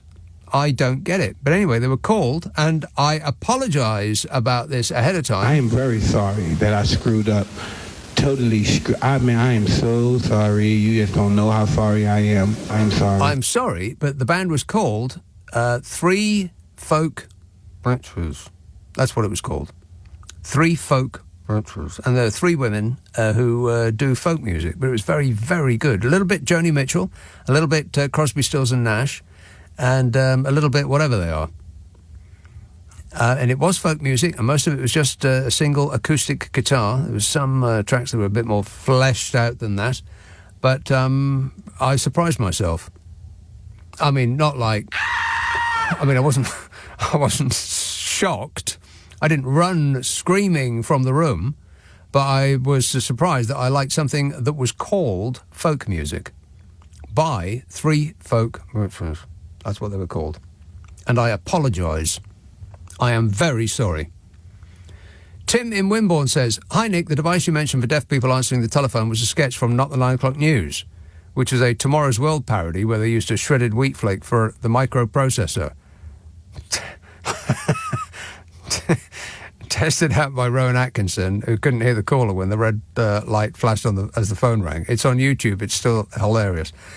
Well, the funny thing about it was that if you'd thought about what they were talking about for a moment, then you'd have seen where it was going. But maybe you are cleverer than me, almost certainly. But I didn't think about it until the punchline came, and then you thought, oh, yeah, a light that tells deaf people when their phone is ringing. Yeah, that's not really going to be very useful. And I think the laughter came with the realization that the viewer, had been slow on the uptake. There was a little bit of embarrassment in there, but it was proper funny. And is to be condemned these days. No doubt. Well, you can't say that anymore. 0345 6060 973. This text says, "Croissants are better than sliced bread, especially with crispy bacon and a runny fried egg." Says that messenger. Yeah, but you don't put bacon and a runny fried egg in the croissant, though, do you? Please don't tell me you do that. Because that would be dreadful. Disgusting. Awful. No, a croissant sandwich is a bad thing. Don't do it. T's and C's apply. This is LBC with Nick Abbott. Would you mind telling me what this is all about? What is this all about? That's a good question. Lucy in Balham says, after looking at a UKIP leaflet from 2010, I've started to think harder about propaganda change. What does that mean? The leaflet said nothing about Brexit benefits for the NHS, but they instead promised to use the alleged dividends to give £25 more per week to pensioners. It's a shame no one asks a legitimate question about that, says Lucy. £25 a week. Well, don't spend it all in the same shot. Oh, no, too late. Our pensions are so dismally low in this country, and yet we can't afford them. How did we get to that situation? Let's have York. Hello, Claire. Hi, Nick. Hi. Before I get on to what I called in about, I just wanted to highlight the fact that Kemi Badenoch admitted to hacking into Harriet Harman's website, which is imprisonable by 5 years. Yes, 5 years in jail. Talk about two-tier policing. And also, someone from Nigeria called into James O'Brien and said that poor boy would have been given corporal punishment for that, horrendous treatment because of that. Oh. So, well, it didn't do me any harm. According to you. Yes. Yeah, you were talking earlier on about South Park, and I just had to call in about this week's episode because it was just unbelievable. Well, don't tell me about it, though. Oh, can't I? Well, that would be a spoiler alert. Warning! I hate spoilers. I know, but your listeners might want to hear. Yeah, but they might want to watch it before they hear about all of the jokes and the buffoonery. All right. But the first one was superb. That they kept referenced Donald Trump at all is kind of a surprise. And like I said before, it is sort of shocking when you see on the media somebody being rude about Donald Trump, because we've got now to a position where you think, oh, that's not really allowed, is it? No, well, this was just hilarious, and apparently it's got the highest ratings of viewers of all of it in America. The highest rating thing that Americans have watched is South Park. So no, that can't possibly be true. Well, that's what they said on CNN. Right. Oh, well, that's fake news. It might be the highest rating of any South Park episode, or it might be the highest rated thing on Comedy Central or whatever it's on. But I would think that the Super Bowl is probably the biggest thing that's ever... Or maybe even Live Aid. I don't know. What is the biggest TV event in the history of America? Maybe the moon landing. Oh, speaking of the moon, Sean Duffy, Trump's transport secretary, announced this week that he is expediting plans to build a nuclear reactor on the moon as his first action as interim administrator of NASA. So... Right. They're truly run by idiots there. They're going to drill on the moon. Yeah, they'll start blasting away and changing our view of that orb almost as soon as they can. And also on CNN, they showed a picture of Trump's new rose garden. Oh, and God. Beside it, they showed a picture of the Mar-a-Lago patio. And yes. He's used yellow check umbrellas on the patio tables that are identical to the Mar-a-Lago one. So it's obvious he's planning on making this his forever home, I think. He's not leaving. How long have I been saying that? He ain't going nowhere. And I talk to this, I talk about this with Americans, and they think, oh, it's in the Constitution. He can't serve twice. Like the law, like that, like he pays attention to the law. Come on, wake up, people. It's a coup. I can't believe how, when I watch American news programs, how they seriously sort of talk about what he's said that day. They do. Like he's a normal person to talk about. Yes, and they treat what he says with dignity and respect, and they take his insane ramblings and try to make sense of them, so it doesn't make him look stupid. I know, yeah. He sounds like... he really does talk. I know you said this. He talks like with the language of a toddler. He really is quite... incoherent and infantile, talk about Joe Biden having a difficulty with his sentences. Donald Trump doesn't have difficulty making a noise with his mouth, but if you write it down and look at what he's actually said, it's complete nonsense. It's gibbery. Yeah, gibberish. Yeah, but also yesterday Trump held an emergency cabinet meeting to decide how to contain the Epstein disaster. Yeah, and the more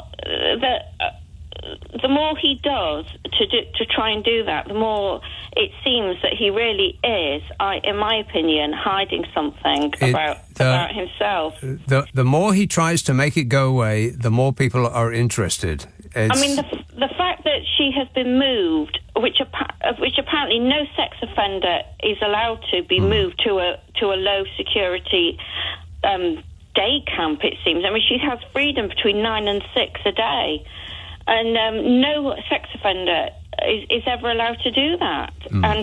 And it has to be signed off by the president to be able to do that. Well, I'll restate my prediction that she will name a lot of names that are Democrat. Democrat, or on the radical left Democrats, and not mention Donald Trump's name at all. Never heard of him. He certainly wasn't on that plane, or he didn't go to the island, or he barely knew Jeffrey Epstein at all. And then she will be released into the population again. And he called Hillary Clinton a nasty woman. He called Elizabeth Warren, a Democratic senator, a nasty woman. He called Kamala Harris a nasty woman. But he said about Ghislaine Maxwell, I wish her well. Yeah, I wish her well, yeah. So that says all you need to know about Trump, really. That's all I need to know, yeah. All right, good work. Thanks a lot, Claire. Keep your eyes peeled. 0345 6060 973. Adrian in Enniskillen says, what did people say that was the best thing before sliced bread? The bread knife. Well, now, which came first?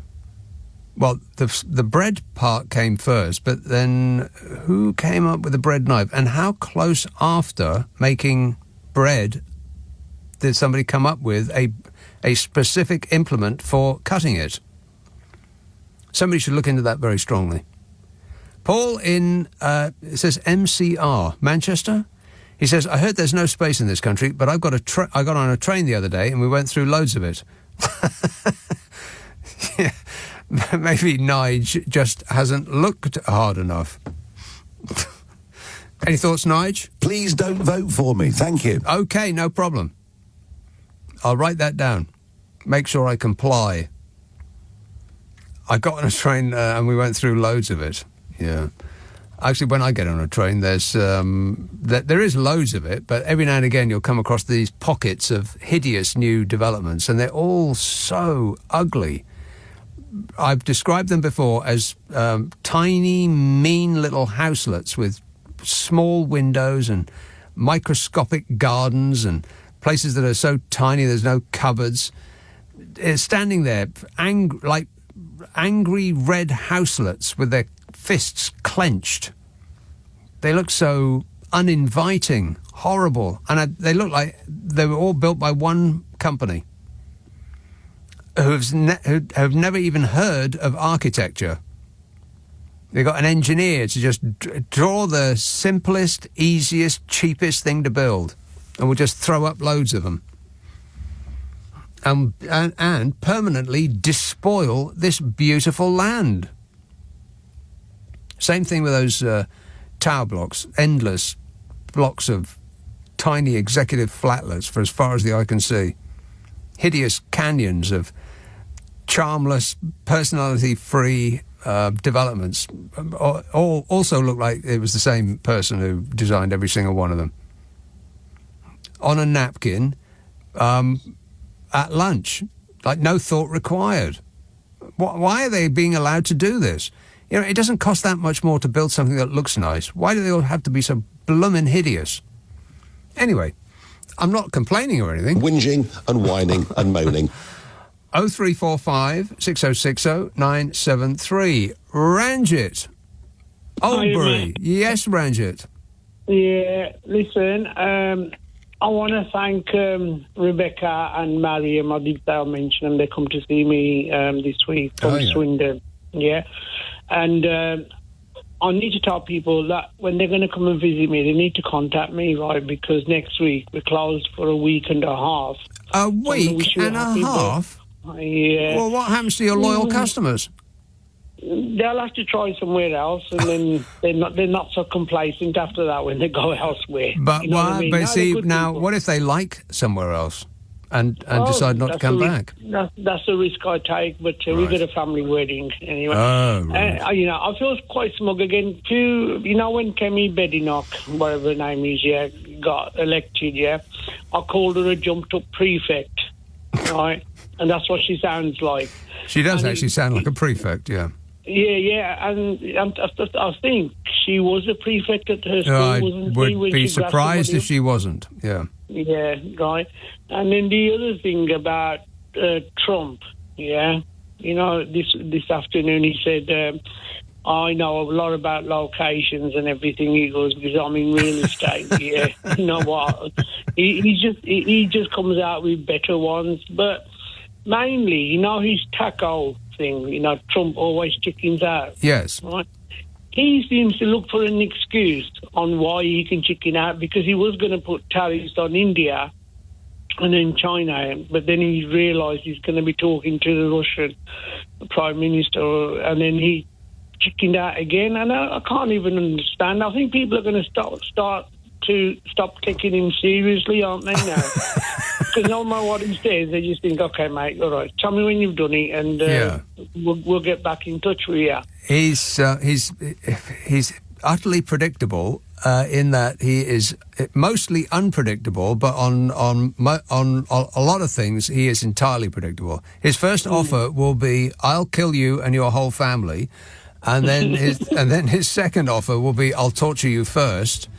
And then he completely caves if you offer something that you've already given him, and just so that he can say he's won, and then he'll just go on to the next victim. Okay, mate, you crashed me into the news again. Never mind. Okay, I'll speak to you tomorrow. Okay. Happy birthday, but I'll speak to you. All right, thanks a lot, Ranger. Happy holidays. 0345 6060 973. You can text 84850. Email nicka@lbc.co.uk. If you're on WhatsApp, it's the same number as the phone. 0345 6060 973. Friday, Saturday, Sunday night at 10. Nick Abbott, LBC. On your radio, on the LBC app, and Play LBC. leading Britain's conversation. This is LBC.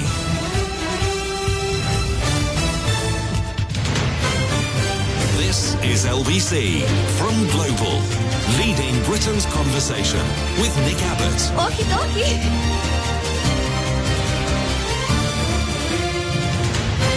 So they opened their big mouths, and out came talk. Talk, talk. This text says, Nick, apparently sliced bread was hailed as the greatest forward step in the baking industry since bread was wrapped. Huh. So to answer your question, before sliced bread, wrapped bread was the best thing. We can only rise to the occasion, I suppose, says that texter, who should have just not added that on at the end. Better without it. Paul in Brighton says, on the subject of George Segal, Dirtwater Fox is a superb film. Never heard of it. Also, he says, if I ever get around to forming a blues band, that's the name for me. Dirtwater Fox.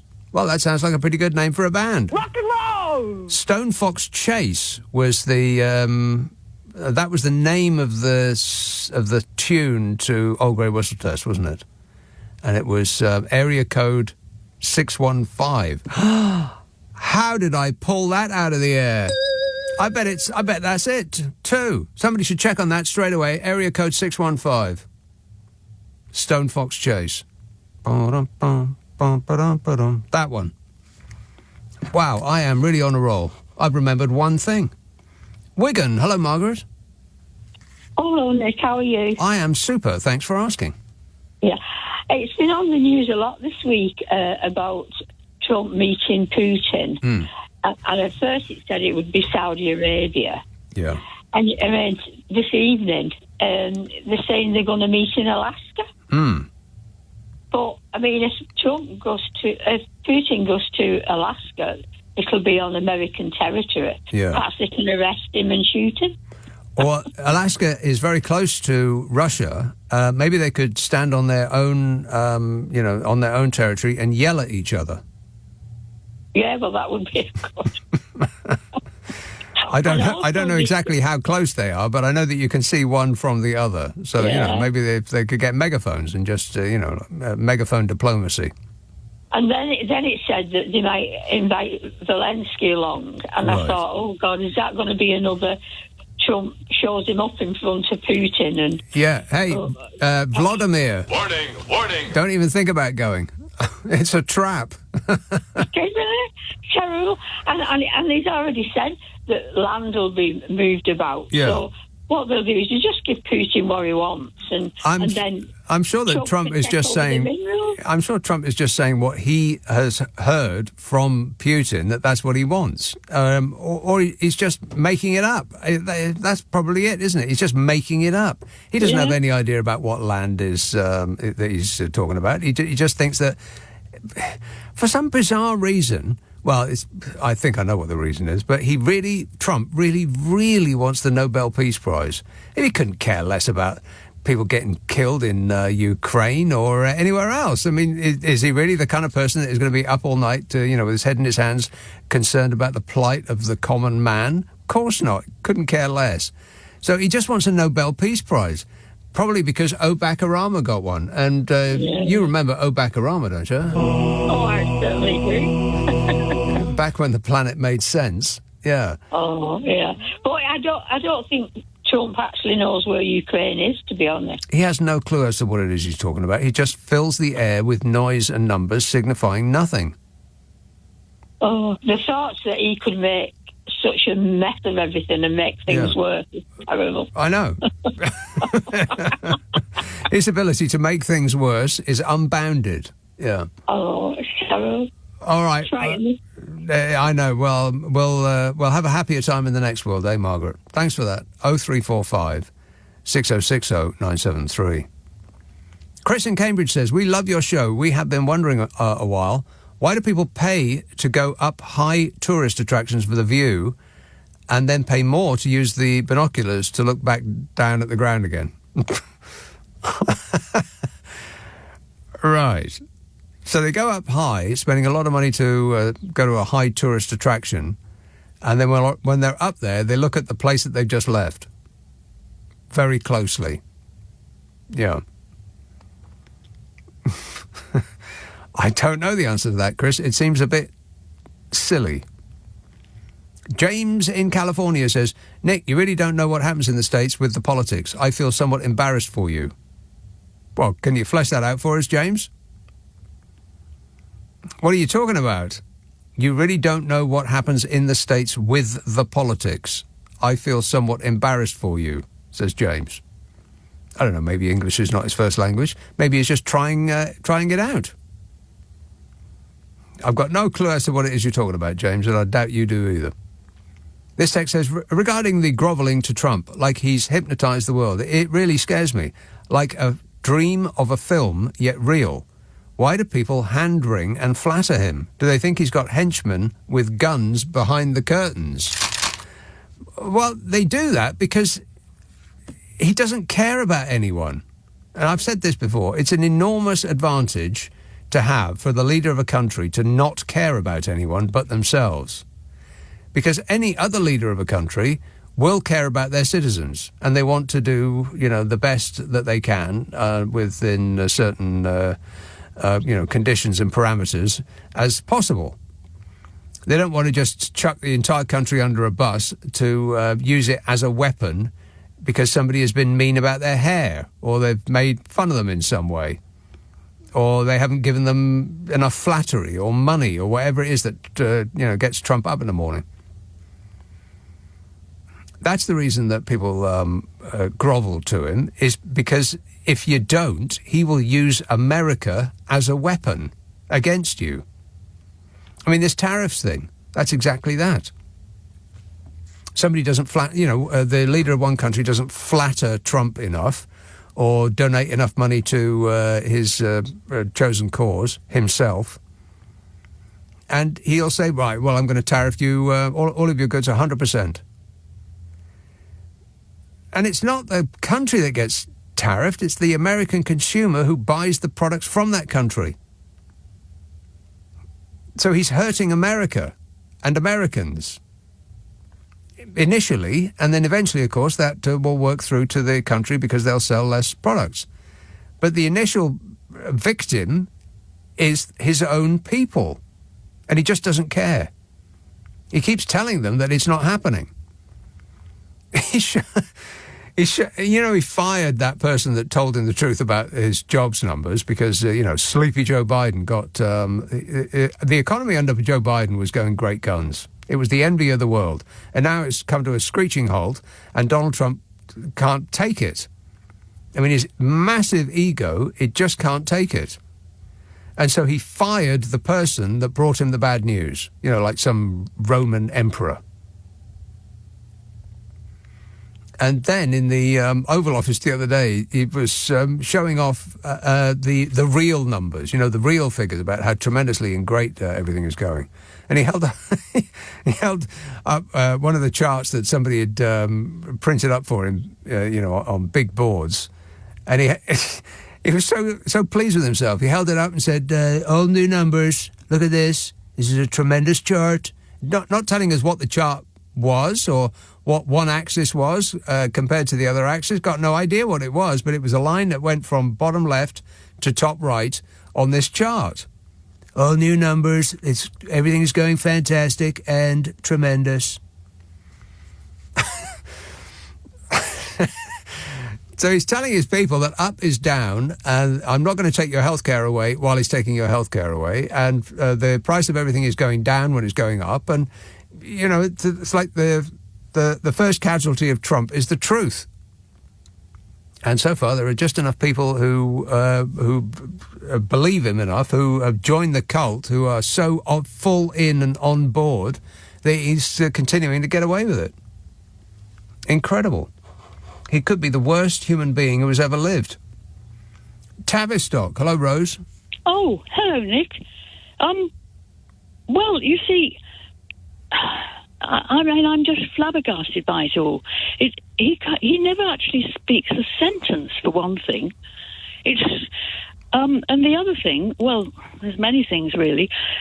Many years ago, a very dear friend of mine, he said to me, this is the age of the inane, Rose. And you know, it was 1981. Oh, God. I mean, I wonder what... Talk about before his time. Yes, I know. I mean, I wonder what word he's got for it now. And what I feel is... Well, I feel that we're too inhibited. We are inhibited to the point of petrification in our reaction to him. Because it's, all this rubbish that these people are talking, he and the vice president...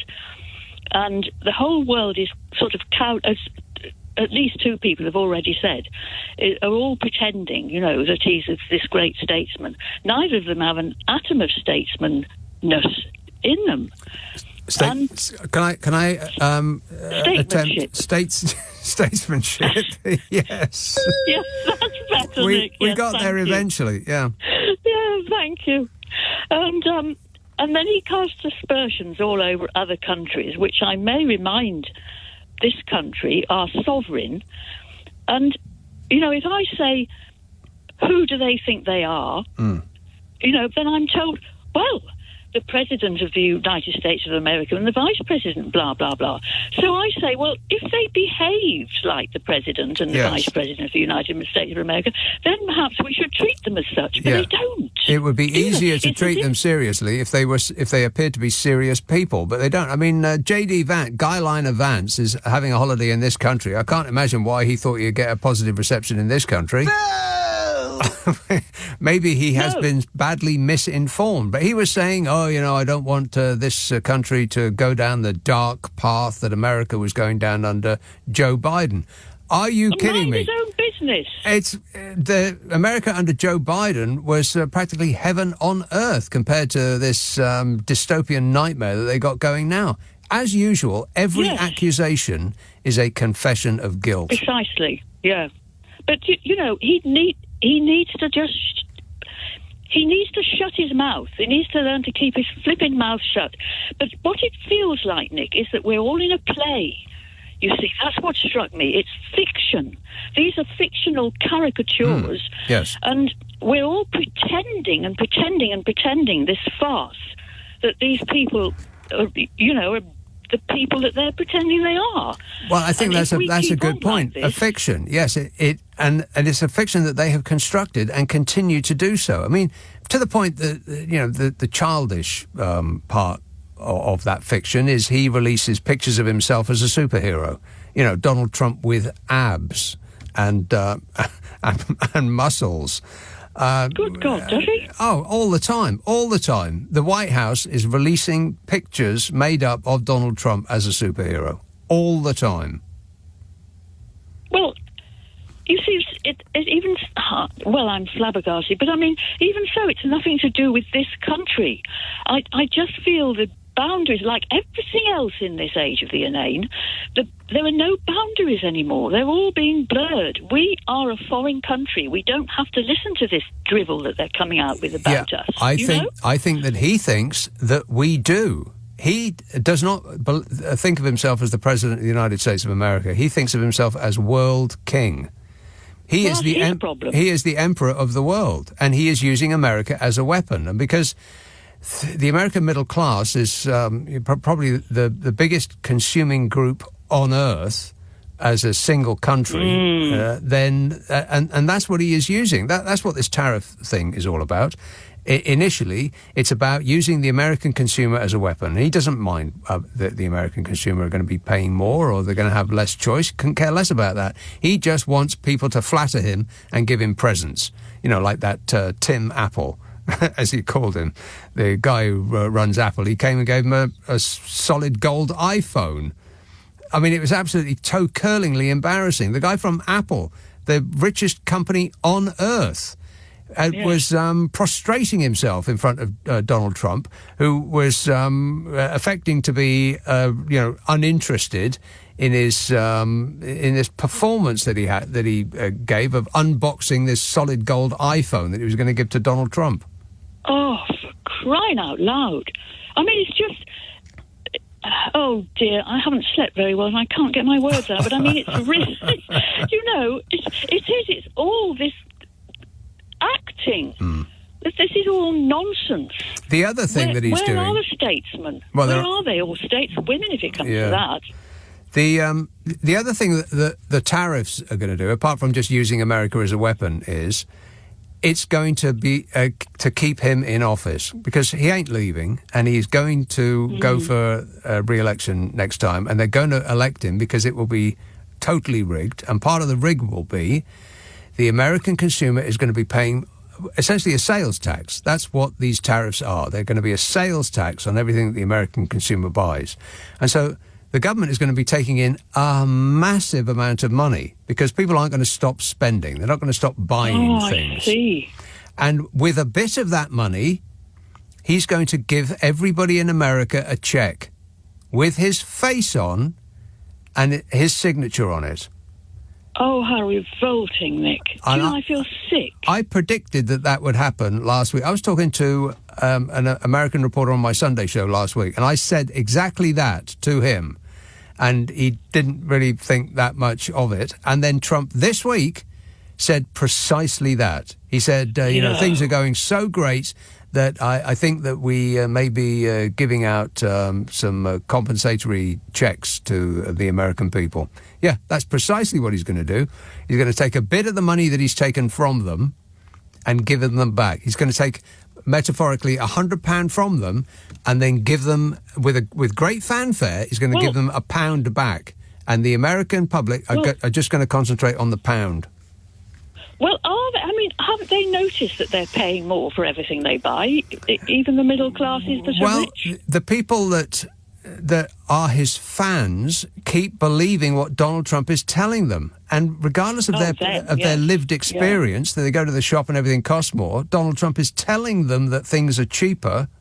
And so their brain becomes frozen and they just revert to believing the dear leader because, he's Orange Jesus, sent by God to save us. They believe that too. Sent by God to save us. Yes. Well, Trump. Once you believe that, then you are lost, aren't you? I think that they are completely lost. They're not coming back. Let's forget them and move on. Nick Abbott on LBC. Call 0345 6060 973. Oh, hello there. Very nice to meet you. 0345 6060 973. I bet you've forgotten that he existed. Just shut up and go away, that bloke. This text, it's an educational text. Are you ready to learn? No. The Kelvin, we're talking about temperatures now, the Kelvin, K, is the SI unit of thermodynamic temperature. It is an absolute temperature scale where 0K represents absolute zero, the point at which molecular motion theoretically ceases. 1 Kelvin is equivalent to 1 degree Celsius in terms of magnitude, but they differ in their 0 point. 0 centigrade is equal to 273.15 K. Did you get that? No. I have no idea of what I just said. On the other hand, this says, since people are so good at ignoring smoke alarms, maybe we should switch them out for the opposite. Alarms that sound constantly and are only silent when there's a fire. Well, you would notice that, wouldn't you? 0345 6060 973. Florida. Bruce.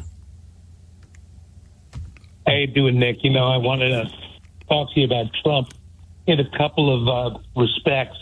Number one, I disagree with you about his leaving office after these 4 years. I think he will leave office. And the reason is that there is a legion of approved people to replace him. Well, like who? Like J.D. Vance. Yeah, the problem with J.D. Vance... Yeah, but the problem with both of those characters is that the public don't like them.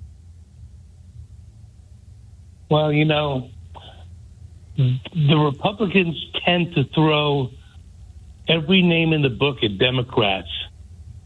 Fascist, communist, socialist, right? And they inculcate these masses of the poorly educated, as you would broadcast, into believing it's all true. Yes. So, you're left with that.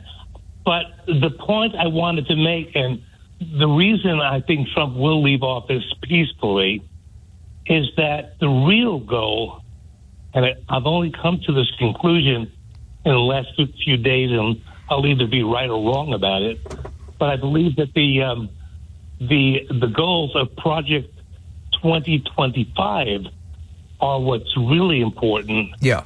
And the institution of that, and I'm living here, and I'm living 20 miles from Mar-a-Lago. Oh. But interestingly enough, Nick, my county, Palm Beach County, is the most Democratic county in the state. Well, that's, it used to be relatively Democrat, Florida, but now it's swung full-on Republican, apart from perhaps where you live. Yeah. There's 3 counties. It's Broward County, which is south of me, Miami-Dade County, right, and Palm Beach County, which are the most Republican counties in the state. And they're also the counties with the most New Yorkers. Well, yeah, New Yorkers get old enough and they can't stand the winter up there anymore, so they fly south. I'm old enough, and but I got a young head. Right. The point is that the 2025 mandate, I think, is coming to fruition, and people like J.D. Vance are all behind it, as are people like Peter Thiel. Yes. And we're just not going to have any choice. We have the tariffs are going to kill the people that don't have money. I saw today on Amazon, I usually buy a Starbucks French roast K-cup Keurig coffee. It's normally $53.95 for a 96-pack. Right.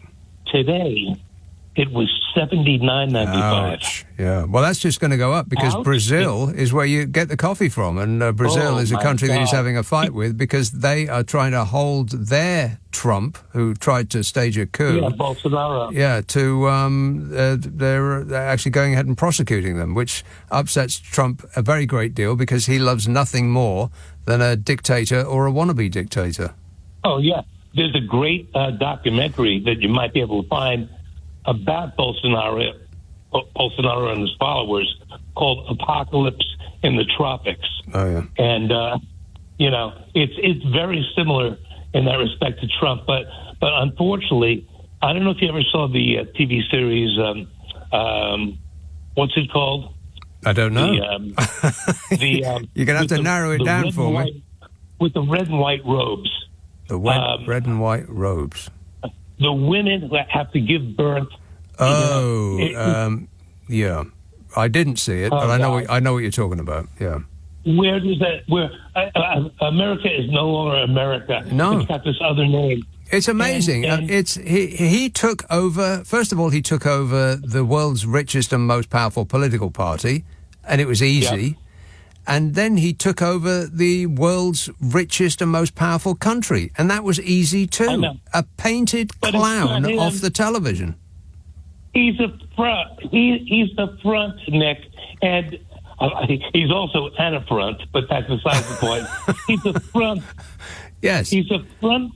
He's a front for these unseen people. I mean, I've seen a few of them, and their goal is to institute these rules and regulations that not only date back to the 1950s, but date back to the 1850s. Yes. And for everyone except them. For everyone, all of these rules apply to everyone except themselves. These psycho-tech bros, these people with all the money and the power in the world, whose obsession is to just acquire more of it, those are the people who are actually making this machine go. Donald Trump is just Donald Trump is just the battering ram to get through what they want to happen. And that is their problem. That once Trump is out of the picture, assuming that happens, then they're going to have somebody else to be the battering ram, and there isn't anyone else who has that sort of cult fan worship appeal that Trump has. Yep. Like Vance, forget it. Nobody likes that guy. Oh, but you know what? Vance will develop his own following by being a loyal trooper. He'll be the Himmler to Hitler. And I mean, that's what it's going to be. Yeah, but would the German people have really bad? Yeah, but would the German people have followed Himmler? They wouldn't. They follow somebody with all countries that are taken over like this. They follow somebody with charisma, and Donald Trump has got that in spades. And he can hold a room and hold an audience, and he can talk. There's no doubt about that. He can fill the air with noise. But that's the opposite of J.D. Vance. J.D. Vance is this buttoned-up, kind of weird-looking guy who looks like he's got a lot of makeup. Yeah, well, Trump looks like he's got makeup. J.D. Vance is a friend of the 0.01% and a manipulator of that, and a figurehead who can also carry out their plans, which is to control as much of the wealth as possible. The tariffs that are being inflicted are going to kill this country. The input of manufacturing jobs in this country is a joke.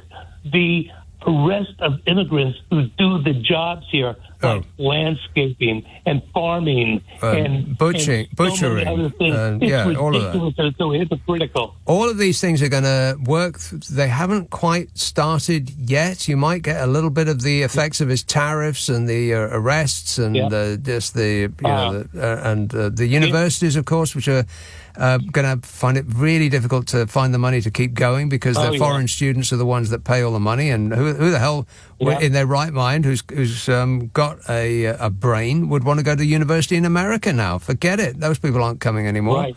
So all of these effects are going to start soon, but they haven't quite started yet. Right. Oh, they're starting. All right. Starting. Well, listen, I'm just happy, Nick, that I grew up in a time where I was 13 years old and the Beatles hit the scene after the Kennedy assassination, and I lived that life instead of what I know is coming. I know. Pretty bad growing up as a kid these days, yeah. Hey, Bruce, I'm going to have to go, but thanks for that. Keep us updated. Appreciate it. Nick Abbott on LBC. Call 0345 6060 973. I enjoy working with people. Well, I don't know. Enjoy is a very strong word. Mike says Roller Coaster was a really good film. It was filmed around the actual opening of what was then the world's biggest roller coaster at Magic Mountain and also starred Richard Widmark, and Sparks didn't actually appear. You just heard them doing their song as guests at the opening of the coaster. Well, now we know everything that we ever thought that we needed to know about a film called Roller Coaster that we'll never see. Nick says the Kelvin scale is based on the notion of absolute zero, minus 27.315 Celsius, representing 0 degrees K, and is mainly used for scientific purposes, so you needn't lose any sleep over it, says Nick. Are you kidding? If I ever need to drop off, I'll just remember your text. Here is a call in Bath. Laura. Hi, Nick. You having fun? Laura. I'm at work, Laura. This is very, very serious. It's very serious, Joe. Happy International Cat Day. You're one of my favourite cat people in the world, so it must be. It can almost be your day. I had to actually turn my phone off because about an hour before I came on the air, I remembered that Facebook is a thing. I haven't looked at Facebook in I can't remember how long, the first thing that came up was a cat video, and it wasn't just one cat video. It was top 20 funny things cats do, and I got down to about number 5, and I thought, I don't care what number 1 is. I'm actually going to turn the phone off and get on with my work, because otherwise I'll be just looking at cats all night long. What is it about cats that makes them so funny? Well, I mean, you could have classified it as research for the show, no? That's a good idea. Yeah, I could. It's probably tax deductible. You claim it as an expense, yeah. You going on Facebook for the first time in a long time wouldn't have anything to do with a certain Facebook group, now, would it? No. Okay, if you say so. You know what? I don't know. The things on Facebook on my phone, they're not dated.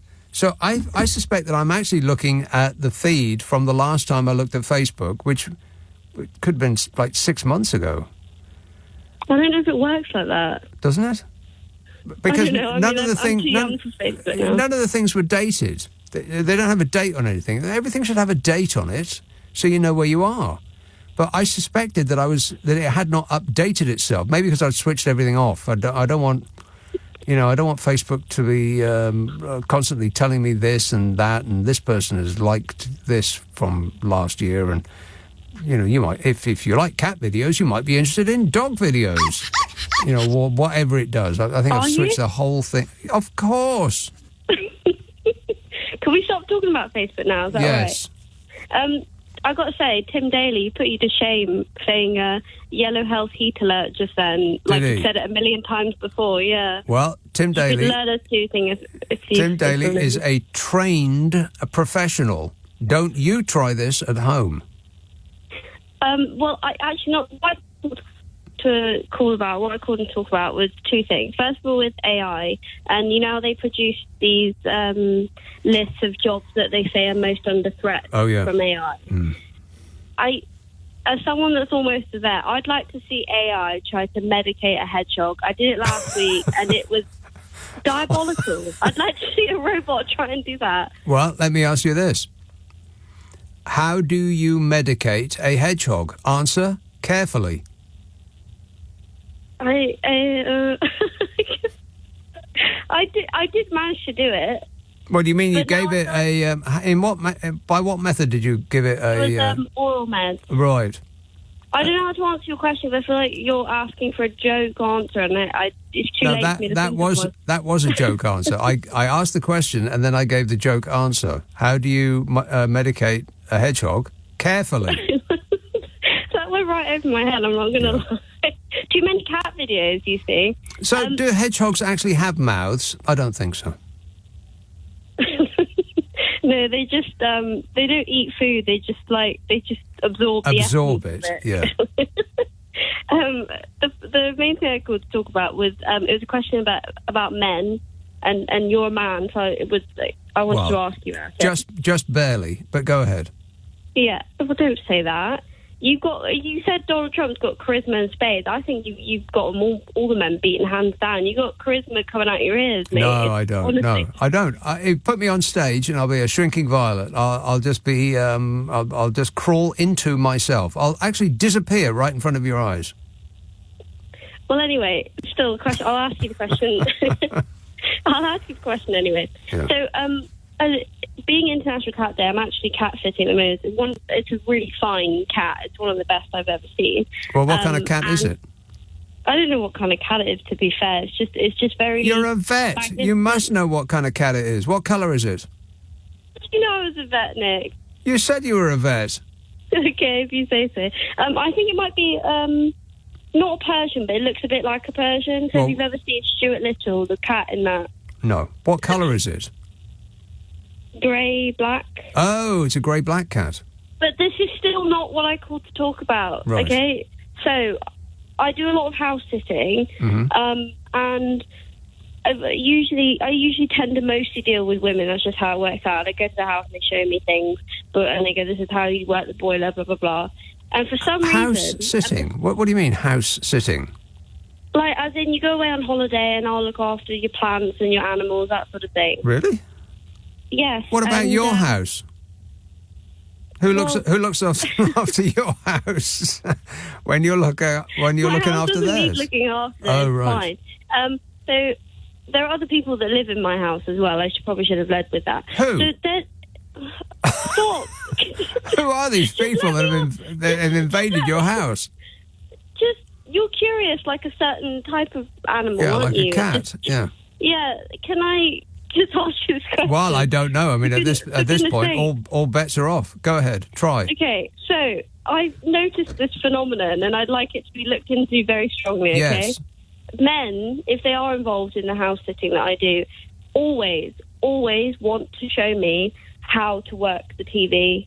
Like, even if I say to them, even if I say I have a Fire Stick at home, they say, "Oh yes, yes, yes." Well, I'll show you anyway. This button gets you, certain streaming services. This button gets you non-streaming services. Yes. So I want to know, what is it that you guys...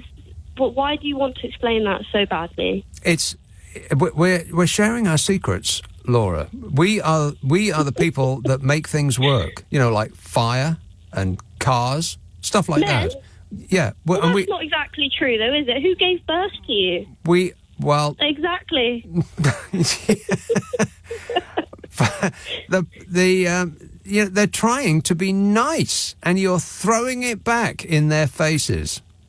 I don't mind it. I just noticed that they seem to not.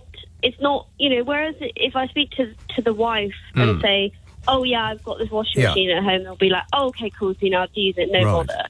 Whereas they just hear white noise if I say, "No, I know how to use TV." Even on one occasion, I house sat multiple times, and he still insisted on showing me every time I went there. Right. In case you forgot. How to work the satellite, and how to work the TV, and how to get the stereo to turn on, and all of that stuff. Yeah. But do you have evidence? Because I hear the accusation, but do you have evidence that the man would not do that to another man. If a man was house sitting, would the man that is leaving the house to be sat not go through all of that palaver with a bloke too? That's not what I was. I wasn't throwing accusations. Well, it sounded pretty accusatory to me. I wanted to know. Where have you gone? Laura, do you know how to use your phone? You speak in the end that's the other side of the ear part. If you hold it in front of you and the numbers are upside down, then either you or the phone is upside down. Say that again, sorry? Oh, there you are.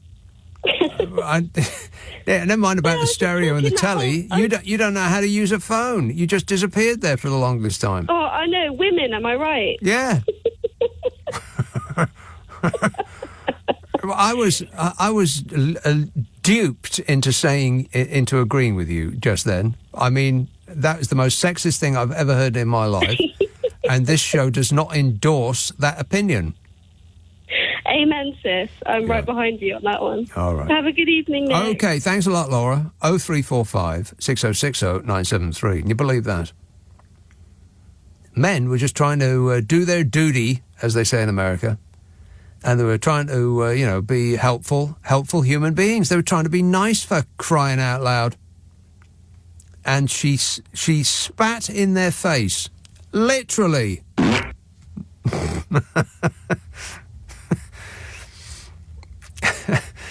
Steve texts in Reykjavik. The term blue... oh, blimey, right from the beginning of the show. I said, I can't remember what we were talking about, but I said, why is blue the colour that is associated with rudeness?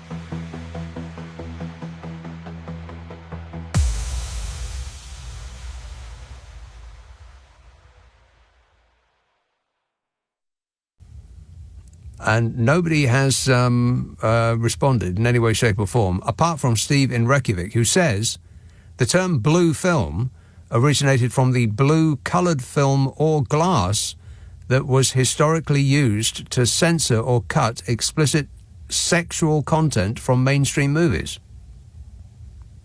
Eh? The blue-coloured film or glass that was historically used to censor or cut explicit sexual content from mainstream movies. Well, what do they use it for? You're going to have to be more specific than that. Any other explanations on that? Somebody knows. I bet the internet knows. Bodmin, Malcolm. Oh, Nick, not just left 12:44, surely. Well, you want me to take a break and come back to you? I would love that, mate. Okay, we're going to take a break and come back to him. He's going to he'll be waiting there when we return. A very a cooperative caller. We appreciate it. Thank you. This is LBC with Nick Abbott. Call 0345 6060 973. Text 84850. Alexa, send a comment to LBC. Come on, we're running late. Yes, come on, Malcolm, we're running late. Oh, Nick, you are a tease, mate, aren't you? Hey, listen, it's been a funny old news week this week, and lots of things, I think, are coming to a head. And just for your info, J.D. Vance is an actual friend of our Foreign Secretary, have you know? Yeah, they went fishing together. Well, no, I'm talking a 10-year-long friendship. Really? Well, that's alarming. Well, look, yeah, well, you say that, right? But the real alarming thing is that our government, our leaders, have much, much more in common with Vance than they do Trump, because they all have the same feelings about Trump. Well, J.D. Vance had previously called Trump, was he the guy that called Trump America's Hitler? And you'd be crazy to vote for him. And, all of the people that are working with Trump now, who are genuflecting for a living, all of them pretty much told the truth of what they really think about Donald Trump before he became the president. And I'm surprised that those clips are still available to view on the internet. I'm surprised they haven't, scrubbed the internet clean of their previously held opinion.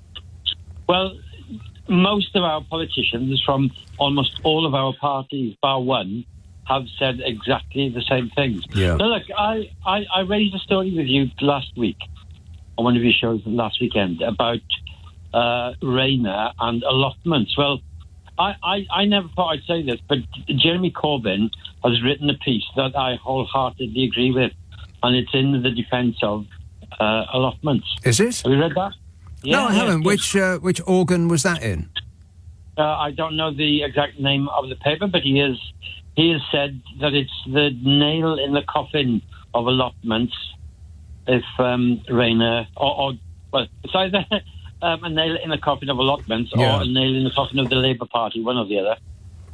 But yeah. Do you think that it's, I think it's weird, Nick. The sort of romantic notion of having an allotment is, it's very 1950s and it's a bit sepia and it's like a ye oldie worldy and all of that, like clinging on to the past. But do you think it's an actual efficient use of the land, or would it be better used to house people who don't have a home? But what you've got to realise, Nick, is that land won't be sold to build social housing, because if that was the intention, councils would themselves build social housing on it. Do you think?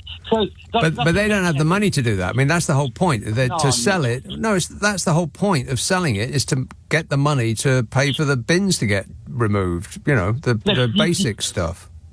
Look, do you think councils had money to build council houses in the 50s and 60s after the war? Of course they didn't.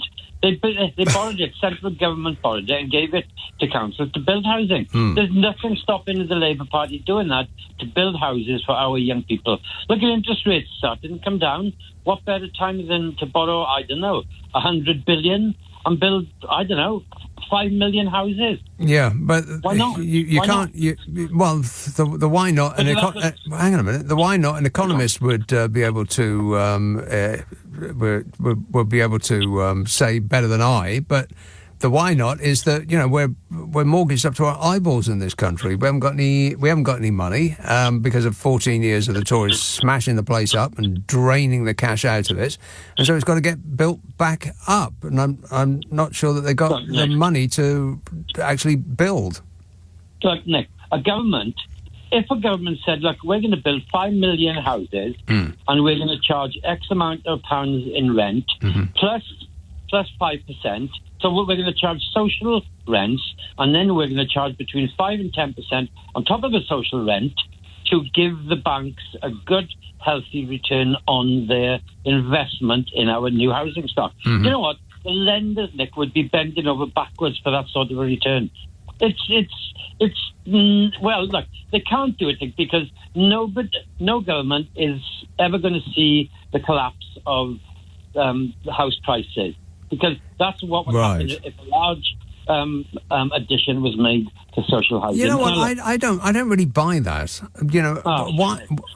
Well, you get upset very easily, Malcolm. I don't really buy that the house prices would collapse if we built a sufficient number of houses to home the people who are desperately in need. Why? I mean, how is that going to affect the house prices in prime central London? It won't. How is it going to affect the house prices in Notting Hill, or it won't, or Wandsworth, or Manchester, or Newcastle, or any of these places? People will still want homes, and just because there's more of them, it doesn't mean, to my mind, that the prices will collapse. I just don't get that.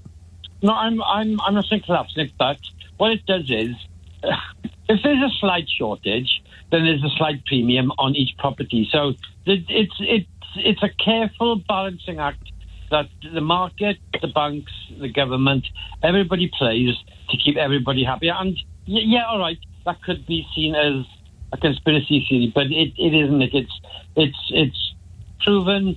It's common sense. Well, for any other product but housing, I'm not sure that it really works with housing. I mean, how many homes? I'm going to look it up. How many homes built in UK?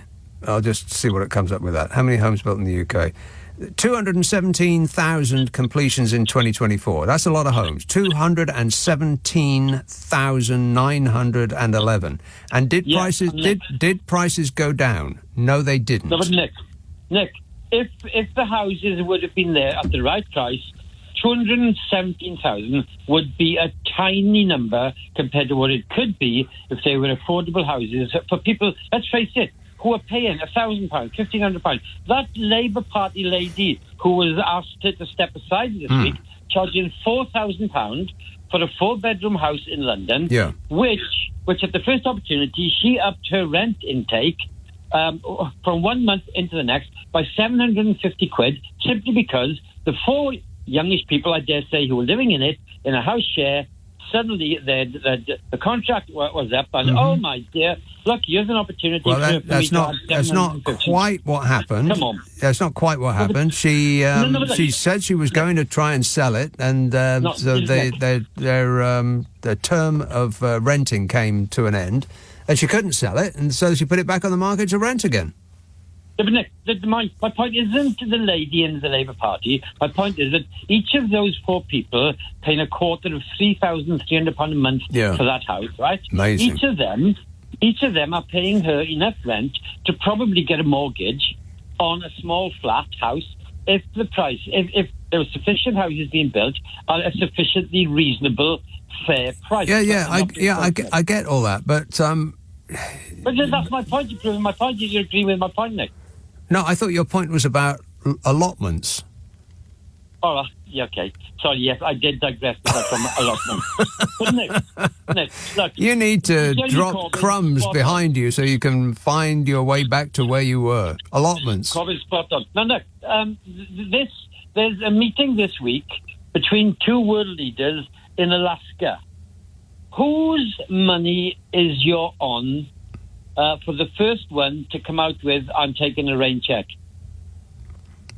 Well, they wouldn't say that, either of them. I'm taking a rain check? Yeah.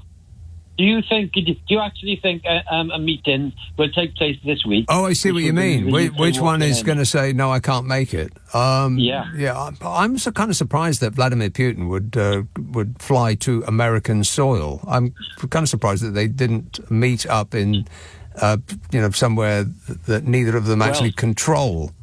You joked, Nick. You jokingly said they'll meet at the border. I think that is exactly what will happen because... How close are they? I mean, I haven't looked at a map, but I know that that crazy woman who was the governor of Alaska or whatever. She said that she could see. She knows a lot about Russia because she can see it from her window. The Tea Party lady. Yeah. I don't know, but I wish you all the best with your greens or your tubers or whatever it is that you're harvesting in your allotment, and I hope that your plums come out marvellous. Appreciate it, Malcolm. Thanks for that. 0345 6060 973. Victoria Azim. Yeah. Hi, Nick. Yes, sir. Hi, it's Azim. Yeah, I'm a big fan. Yeah, I love your normal and abnormal show, both of them. Yeah. Well, thanks. Yeah. So last week you were talking about a very quick call. Yeah. Last week you were talking about the rhyming words. Yes, rhyming words. Yeah. Yeah. Maybe I've missed it because I'm listening on and off here because of the nature of my job. Right. So with orange, I thought lozenge will be probably not lozenge. Is it rhyming with orange? Lozenge and orange. I think that's good enough. What about scavenge? Another one. Orange and scavenge. Not so good. Okay. and also you had like a point. Yeah. So what about joint? Is rhyming with point? No, it was pint. Ah, sorry. So that would be giant, which is not a thing. Yeah. That's it. Yeah. Okay, well, that's excellent work. So we got lozenge, yes, scavenge, no, in that order. All right. Thank you very much. Thank you very much. I appreciate it. Very, very cooperative caller. Very cooperative caller. Very cooperative caller. Very cooperative caller. Very cooperative caller. Very cooperative caller. Very cooperative caller. Very cooperative caller. Very cooperative caller. Very cooperative caller. Very cooperative caller. Very cooperative caller. Very cooperative caller. Very cooperative caller. Very cooperative caller. Very